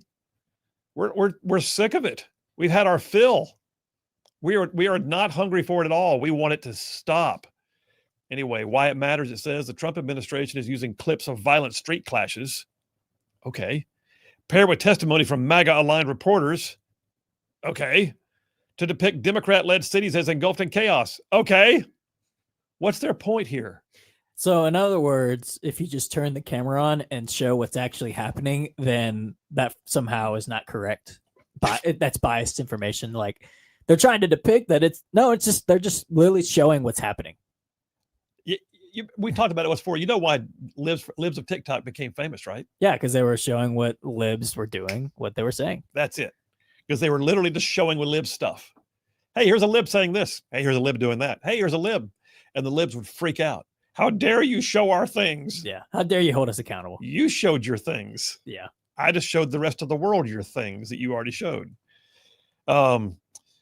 Anyway, it points out in here how many, showed up at the Trump or a round table. And it says liberal influencers share a lighthearted protest scene and carefree brunch crowds to mock the idea that Antifa. This is an awful article. Who's it by again? Who's this by? Somebody named Tal Axelrod. Tal Axelrod. I think you need to look up Tal Axelrod. Any relation to David Axelrod? Anyway, isolated acts of violence happen in cities across the country isolated acts of violence happen in cities across the country every day without prompting federal intervention. What sets this moment apart is conservative media's fixation on these clashes and its uniquely receptive audience in the White House. No, the uniquely receptive audience in the White House is called leadership.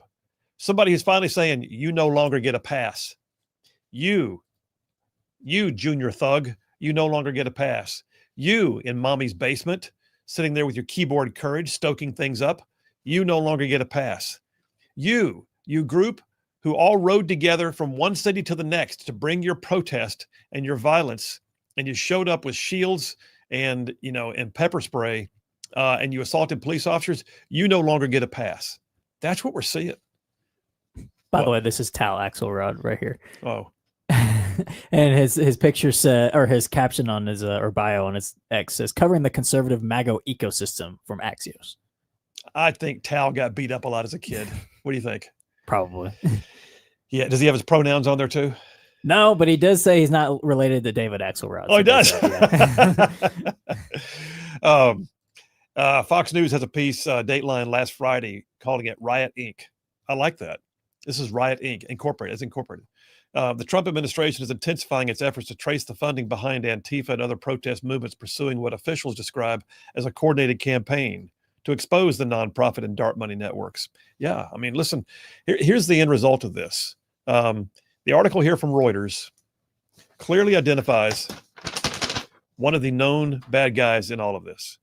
George Soros's open-funded society, according to Reuters, on Thursday slammed a report pushed by the U.S. Justice Department to investigate its organization for supporting terrorism and other crimes as politically motivated attacks, just to silence Donald Trump's adversaries. No, we can see who you're funding. We can see some of it. We don't know all of it, but we're going to. And the reality is, if you have been fomenting terror, if you have been funding anti-American violent riots, if you have been funding Antifa as it interferes with law enforcement, then you are potentially funding domestic terrorism. Your freedom of speech ends at violence. It does. And the fact that you're funding it, maybe even fomenting it, maybe even supporting it, maybe even coddling it and bringing it to a new level, guess what? It deserves to be looked at. Phil Williams, Rightside Radio. We'll be right back.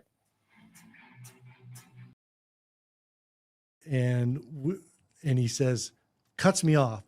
Don't call me again. Click. And I experienced some of that in the campaign, by the way, when I tried fundraising, because you never know who you're calling. You could be calling somebody who's in the other guy's camp. It sucks. I hated it. That was the second worst thing about the whole campaign thing. But anyway, so I called the publisher. I said, hey, he hung up on me, and he told me not to call him again. I don't think this is going to work. And they said, all right, well, we got to pull the lyrics. So then that changes the formatting. Why I got into all this is now the pages all shift, right? So, but they're going to do it. Again, this sounds like it's impossible, but I'm actually at Target in the checkout line, and my cell phone rings. Answer the phone. Mike. Yeah, this is Mike. He says, well, I just want you to know that me and the boys are big fans of the military. And it's a hand worker. And no, no, it's not hand worker. He says, you can use our lyrics. Oh, we found your letter. Apparently, the publishing company had sent a letter to the band, and the lawyer put it in the green room. It was sitting there while they're waiting to go out on stage, So one and of the band Brian members- Johnson No, kid. read it. And I'm now on the phone with Brian Johnson, who gives me permission to use the lyrics. And I said, Brian, I know this is a little bit of trouble, but could you send me an email so we have some documentation here? So he sends me an email that says the same thing a few minutes later. I get on the phone to the publisher and I said, you're not going to believe this, but Brian Johnson just called me. We're good to go. You don't have to change the book. That's hilarious. Yeah. What a great story. That's really maybe even better than your The captain minigun? writing you a letter. Oh, Yeah, because I can remember we were staging out for a cordon search or a raid or something in Baghdad, and my battalion commander said, I looked at him and I said, "Hey, sir, PSYOPs is there. You got a music list?" Yeah. And he went, "I am partial to AC/DC." So we had to play Back in Black because we were exiting the target site. Yeah. All right. Well, tell you what. Let me run forward a little bit. I want to ask you real quick before we get into post-military and all that, and kind of wrap things up. But the movie. I mean, so I read the book and the movie of Black Hawk Down. Obviously, I think the whole world did. Catapulted your life into, again, a forward presence. Your name went from being all over the headlines during the actual event. Now you're all over the headlines again because the story is kind of gripping the world. I know about the book. Mark Bowden, my understanding is, did a pretty accurate job of researching and writing. he did. How was the movie? Was it accurate? And by the way, have you ever watched it yourself? I've not watched it a lot. I think I've watched it maybe twice. Waited quite a while because I just wasn't sure how I was going to react to it. But I always tell people it's accurate enough, meaning the main thing they do that's not correct is they combine characters. And when you ask them why they do that, it's because in a 2-hour feature film, you can't introduce 25 characters. You have to only introduce a handful of key. Otherwise, people will totally lose the plot. So what you're seeing is maybe some of the ground guys are actually representing the actions of 5 different people, all rolled into one. So the things actually happened, but that guy didn't do all those things. That's a generalization, but that's essentially the biggest deviation from the truth. There's a couple of small things, like they show us playing this word game over the radio between me and Cliff at the beginning of the movie. We didn't do that. I mean, we're not communicating on the radio unless we absolutely have to. It's just standard military practice to not be yakking on the radios. Yeah. And again, they just did that to try to develop this relationship between us, I guess, but nothing really meaningful that is not correct. But let me ask you this: Did the movie do honor to the guys you served with? I think so. I mean, I can't speak for the ground elements because I know some guys are represented as maybe on the kind of almost goofy side of the. Hey, all you Rightside ruffians out there, you are listening to Rightside Radio, solid conservative, just plain right.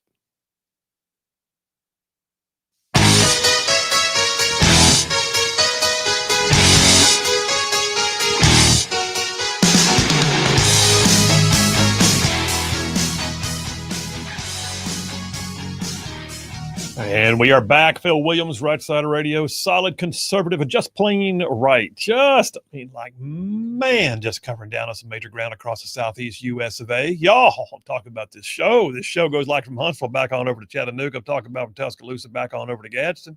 I mean, all the way down to that loveliest little village on the plains we call Auburn, straight across the line from there to what we call, once again, Fort Benning. Big old patches of North Georgia and Mississippi all thrown in just for good measure. And that's just the radio. And then there's all y'all out there in the whole wide world going to the World Wide Web, live streaming the show, live streaming on places like X, YouTube, Rumble, Facebook, and by the way, our website, rightsidemedia.org.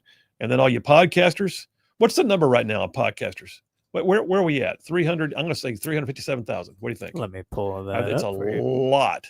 It's a ton. A lot of y'all podcast the show after the fact. We appreciate that. Wherever you catch this show, you guys, wherever you catch it, we appreciate it more than you can possibly know. 360.3 thousand. Wow. Over 360,000 downloads of this show's podcast. Goodness. Well, praise God. Praise God. I can sign off for now. I'm done. Let's go ahead and call it a day. Got a few text messages I'll take. Jeff from Indiana says, define apparently. What does that mean? It's against the law in Portland. Oh, apparently against the law. I guess what I talked about, the naked protest, I guess. It says define apparently. It's against the law in Portland, Oregon to openly carry a loaded firearm. Why does somebody sue the city for denying their constitutional rights? I'm not sure where we are right now, Jeff. What's he referring to? Do you know? Jeff, are you listening to another radio show and then texting us? What's happening here?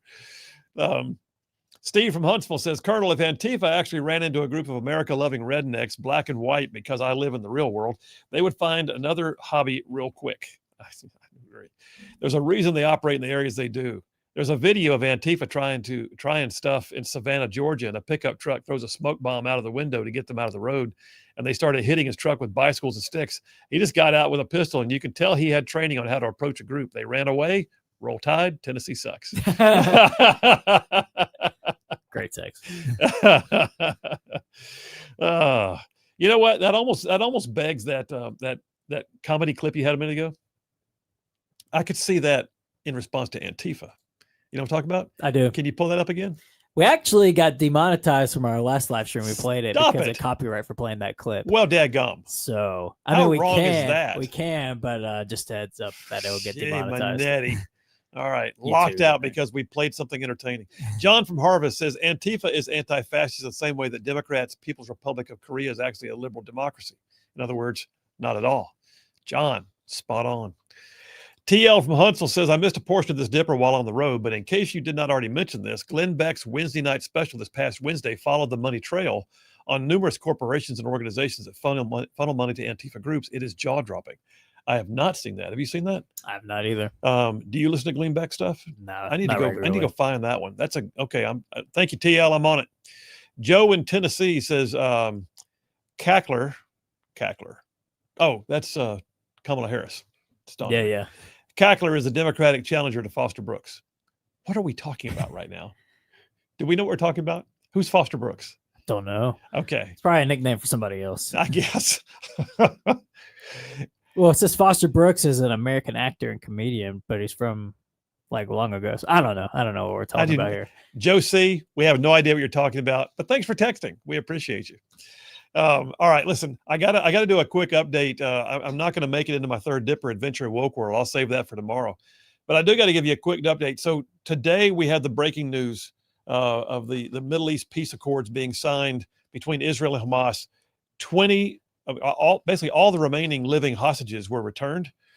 Like almost a couple of thousand Hamas prisoners were returned. So basically Hamas got a lot more people back than we did, but nonetheless, these hostages have been held in basements and, in subterranean caverns underneath the Gaza Strip for the entire 2 years. That all happened today. They all got released today. The shooting has stopped. Here's one of the most dynamic pieces that tells you how big this is. Former President Bill Clinton just praised President Donald Trump. Praised him for his administration's effort brokering the Israel-Hamas ceasefire, saying the president and his regional partners deserve great credit for keeping negotiations on track. He went on to say the horrors of the October 7th, 2023 attack on Israel and the conflict they reignited have resulted in unbearable human loss. It's been hard to watch, nearly impossible to rationalize. Clinton says, I'm grateful that a ceasefire has taken hold, that the last 20 hostages have been freed, and that desperately needed aid has begun to flow to Gaza. President Trump and his administration, Qatar, and other regional actors all deserve great credit for keeping everyone engaged with the agreement was reached. That's big doings. That's the Democrat. I mean, listen, Trump beat his wife in the election. This is telling you that they are realizing they can't just say never Trump on everything. I saw a tweet earlier from Britt Hume, who said, where are the never Trumpers like Bill Kristol and George Conway right now? Are they congratulating Trump? No, they have been noticeably silent, saying nothing. Well, that just makes these people lose even more credibility, Yeah, it because does. then it shows that they're not actually looking objectively. They're just looking through how to pin everything against Trump. It's like, how can you not say that this was a success on Trump's end, because he was able to, this was literally the art of the deal in action, playing both sides, talking to the Arab world and folks in Qatar, talking to the Israelis, working together to get something done. And that's obviously something that Joe Biden wasn't able to do. And I don't think many other presidents in general, both sides, would have been able to do something like this. So if you're not giving him credit for that, then you've just shown that you're completely jaded and you're not being a objective reporter or journalist, whatever. It's opening people's eyes to wait, they can't pin something on Trump, so they're just not going to talk about it. So even though it's historical, give no credit where credit is due. Yeah. Bill Maher has also been saying good things about Trump. Now, Bill Maher, by the way, has been calling balls and strikes. I will say that. I mean, he is I'd call him more of a left-leaning centrist. He's against the woke, and he's against. I don't know if you can go with centrist. I think he is. I mean, I disagree with him on a bunch of stuff, but I wouldn't classify him as woke at all. And that seems to be woke. I will say that. Like the left is, in my eyes, radical woke now. So left-leaning centrist being Bill Maher, I think, is fair, and it also speaks to where the left is right now. Well, Bill Maher just in his podcast the other day, he was actually having a conversation with actor William H. Macy, and this is Bill Maher. He said, "I always say this: you cannot ever deny success. You just have to give your respect, even if it's not your thing." He said, "Have the humility to give it up for enormous success on any level." Trump, he said, "Not my choice. Didn't vote for him, and I can't deny the success." And then Macy agreed, said, "I can't either. He's the president." That's a pretty telling conversation right there. Anyway, there's more to the conversation, but it's not worth going into. But the bottom line is, here's what you're noticing: liberals, honest ones, cannot deny success. Even when Joe Biden was falling apart and just like literally dissembling in front of the world, they wouldn't admit there was a real problem, but they still took him off the stage. They still put Kamala in. But they wouldn't tell the world they did it because he was crumbling. It's unbelievable. The lack of honesty among Democrats is just galling. Jared from Huntsville says they'll figure out a way to spin this to the "what about Ukraine, though" discussion. Well, by the way, President Trump is meeting with Zelensky in the Oval Office on Friday. That's going to be interesting. Mm-hmm. Dave from Capshaw says, by the way, Foster Brooks was on the old Dean Martin roast of the 60s and 70s. He always played the slurring, drunken old man. So I guess he's talking about him. Joe Biden, I guess. Now I get it. Yeah. Okay. Merle from Hartselle says, Foster. Everybody's coming in about Foster Brooks now. Foster was the drunk guy. He played a good drunk guy, too, by the way. Wendell from Baton Rouge. Foster was a comedian from the 70s, known to be an imitated drunk. Got it. Mark from Decatur says the Trump peace accord is such a win for the president. The never Trumpers are silent, saying, please, please, it's too much winning. Yeah, no doubt. Tom from Decatur, Foster Brooks again. Thank you. Thank you all very much. I appreciate all the rest of the text of Foster Brooks. Scott from Russell, Foster Brooks. Jeff from Indiana says, drop the define. That was a voice error. So now, see, Jeff, I don't want you trying to text while you're driving. Exactly. Yeah. We're good with it. We'll take your illiterate voice text once in a while. It'll be fine. Since Alabama is a hands-free state, you can't even have your cell phone in your hand while driving. That's ridiculous. By the way, try to enforce that. Yeah. And by the way, try to enforce that when, okay, you're going to get me on a tear here. Sorry. I understand the no texting and driving thing. Yeah. The idea of you can't have your phone, you can't touch your phone. Okay. How about this? But officer, I wasn't holding my phone. Sir, I saw you holding it in your hand. That was a biscuit. But officer, I wasn't holding my phone. Sir, I saw you holding your phone. Officer, that was a cup of coffee. But I saw you holding a phone. No, sir. That was actually a book. But you were holding it to your ear. Yeah. That's how I eat biscuits. All right, take me to a break. We'll take that break right now. Last break on a Meatloaf Monday. Come right back and we'll wrap the day. Phil Williams, Rightside Radio. You eat biscuits in your ear? How does that work? I'm sure they probably weren't real happy with it, but Captain Steele and the Rangers was kind of represented as being a hard case that was difficult. I'm sure. Yeah, and Steele was on my bird. I mean, I knew him. Yeah. I knew him pretty well, and I've seen him since. I haven't seen him in a while, but little known fact that he was actually a guard at Georgia when Herschel Walker was running back. No kidding. Yeah, big dude. He would have to be. Yeah. He wore his rings, actually. Not in combat, but in the times that I met with him after the fact, because they were SEC. I think he was there when they were national champions as well. I think. Wow. Absolutely sure about the SEC. But anyway, I got off track there. But it did do honor to your guys, you think? I think so. Certainly the aviation part. Again, I can't speak for the ground. I don't know whether they would say the same thing. Still in touch with a lot of them, but and I've never really heard anyone come out and say, that movie's totally jacked up. Now, what was jacked up is this recent Netflix documentary, which is why I brought these notes. I didn't know how much, if you'd seen it or if you'd want to get into anything I've not on seen that. it.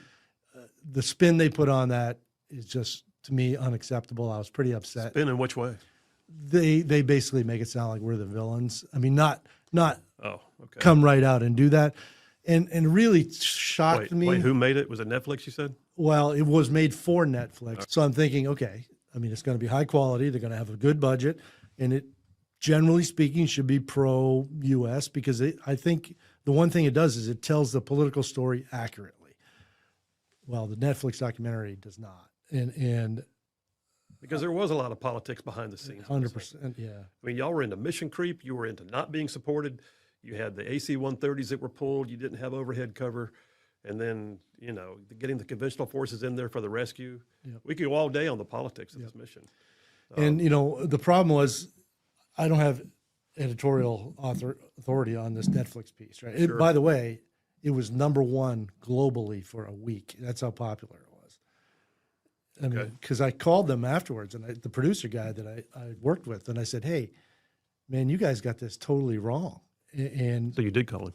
oh, yeah. And I sent them these 4 pages of after-action comments about what they got wrong and, how do we fix this? And they said, well, we'll take it up to our management and see, what they want to do. And it was already out of the box. I mean, there was nothing we could do at that point. I tried to convince them, look, if you produce something that maybe goes to another level, that renews interest in the series and you get more viewers, and they didn't bite. So very frustrating because if it did get that much viewing, it didn't help our military. And When did it come out? Oh, not that long ago, probably 4 months ago. Wow. Yeah.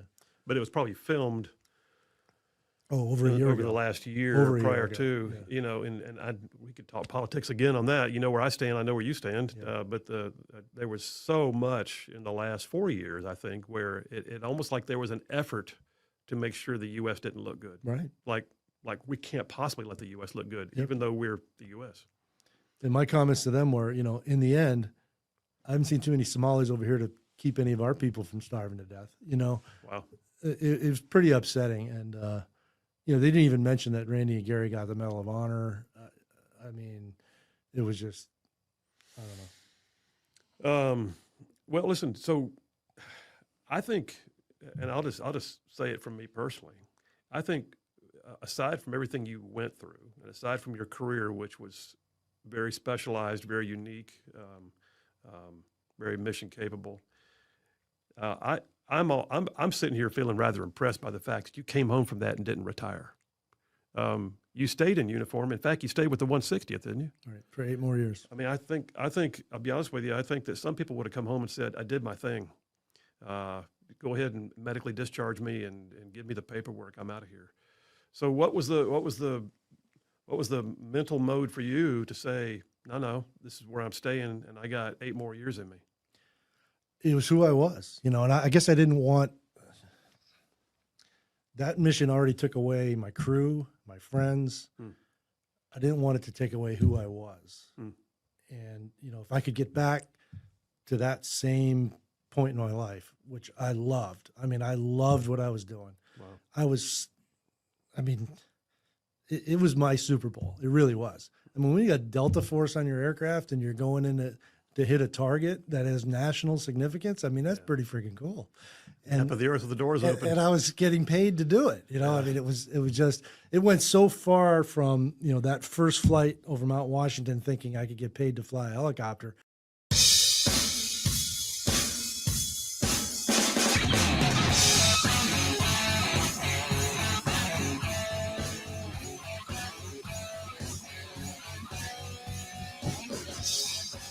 And we are back. Phil Williams, Rightside Radio. Solid, conservative, and just plain right. Just bulletproof influence, y'all. Bulletproof influence.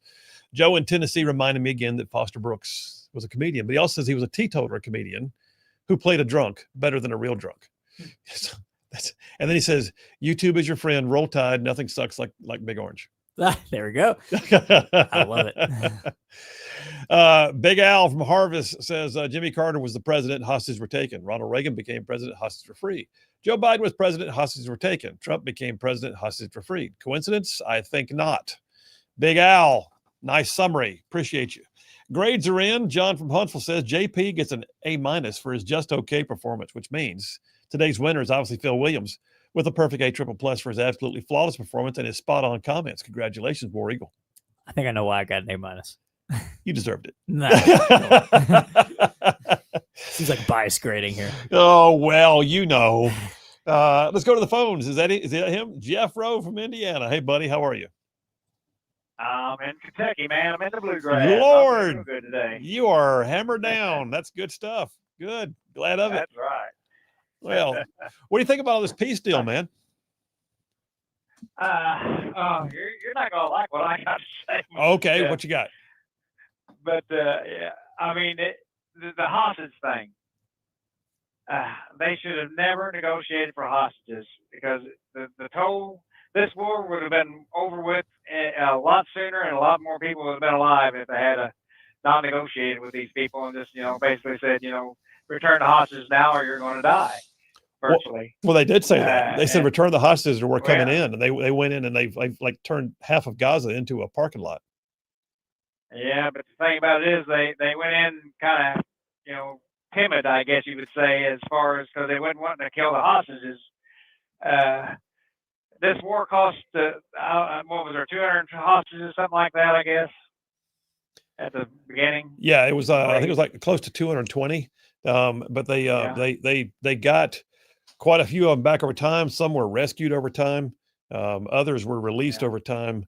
But the last 20, I don't know why they couldn't find them, but they were just apparently hitting out pretty well. Yeah. Well, the IDF lost over 900 men in this skirmish. Mm-hmm. And I'd say there'd been a penance of that if they hadn't been holding the hostages, because they was, like I say, they was trying not to get them killed and going, building the building and going through Gaza and stuff and everything. And that's where if they'd just been saying, we're going to level this building here, get out of the way and do what they had to do. But,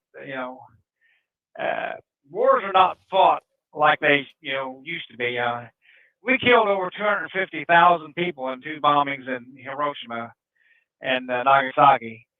And those were men, women, and children, and just everybody. It was indiscriminate bombing. It killed soldiers. It killed everybody. And they surrendered right after that because they was either surrender or they're going to be wiped out. They thought. I think the same thing should have happened to Hamas and stuff. They should have just said, we're coming in, and if you don't give the hostages back within 24 hours or 48 hours, then we're going to start basically leveling this whole place out, and it's all going to be on you. Yeah, I hear what you're saying, but I'll be honest with you. In my opinion, that's pretty much what they did.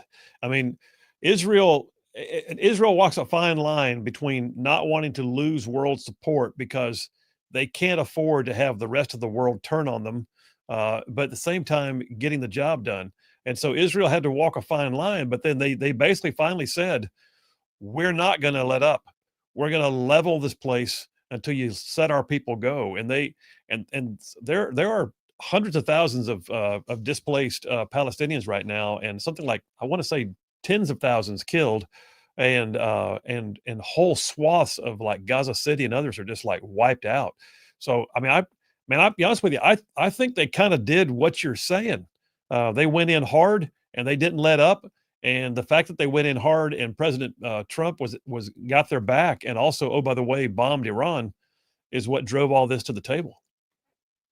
Oh, I realize that and everything, but I'm just saying, when you're negotiating with the hostages, you just can't do that, especially with how many people they've let go now that I guess was on death row.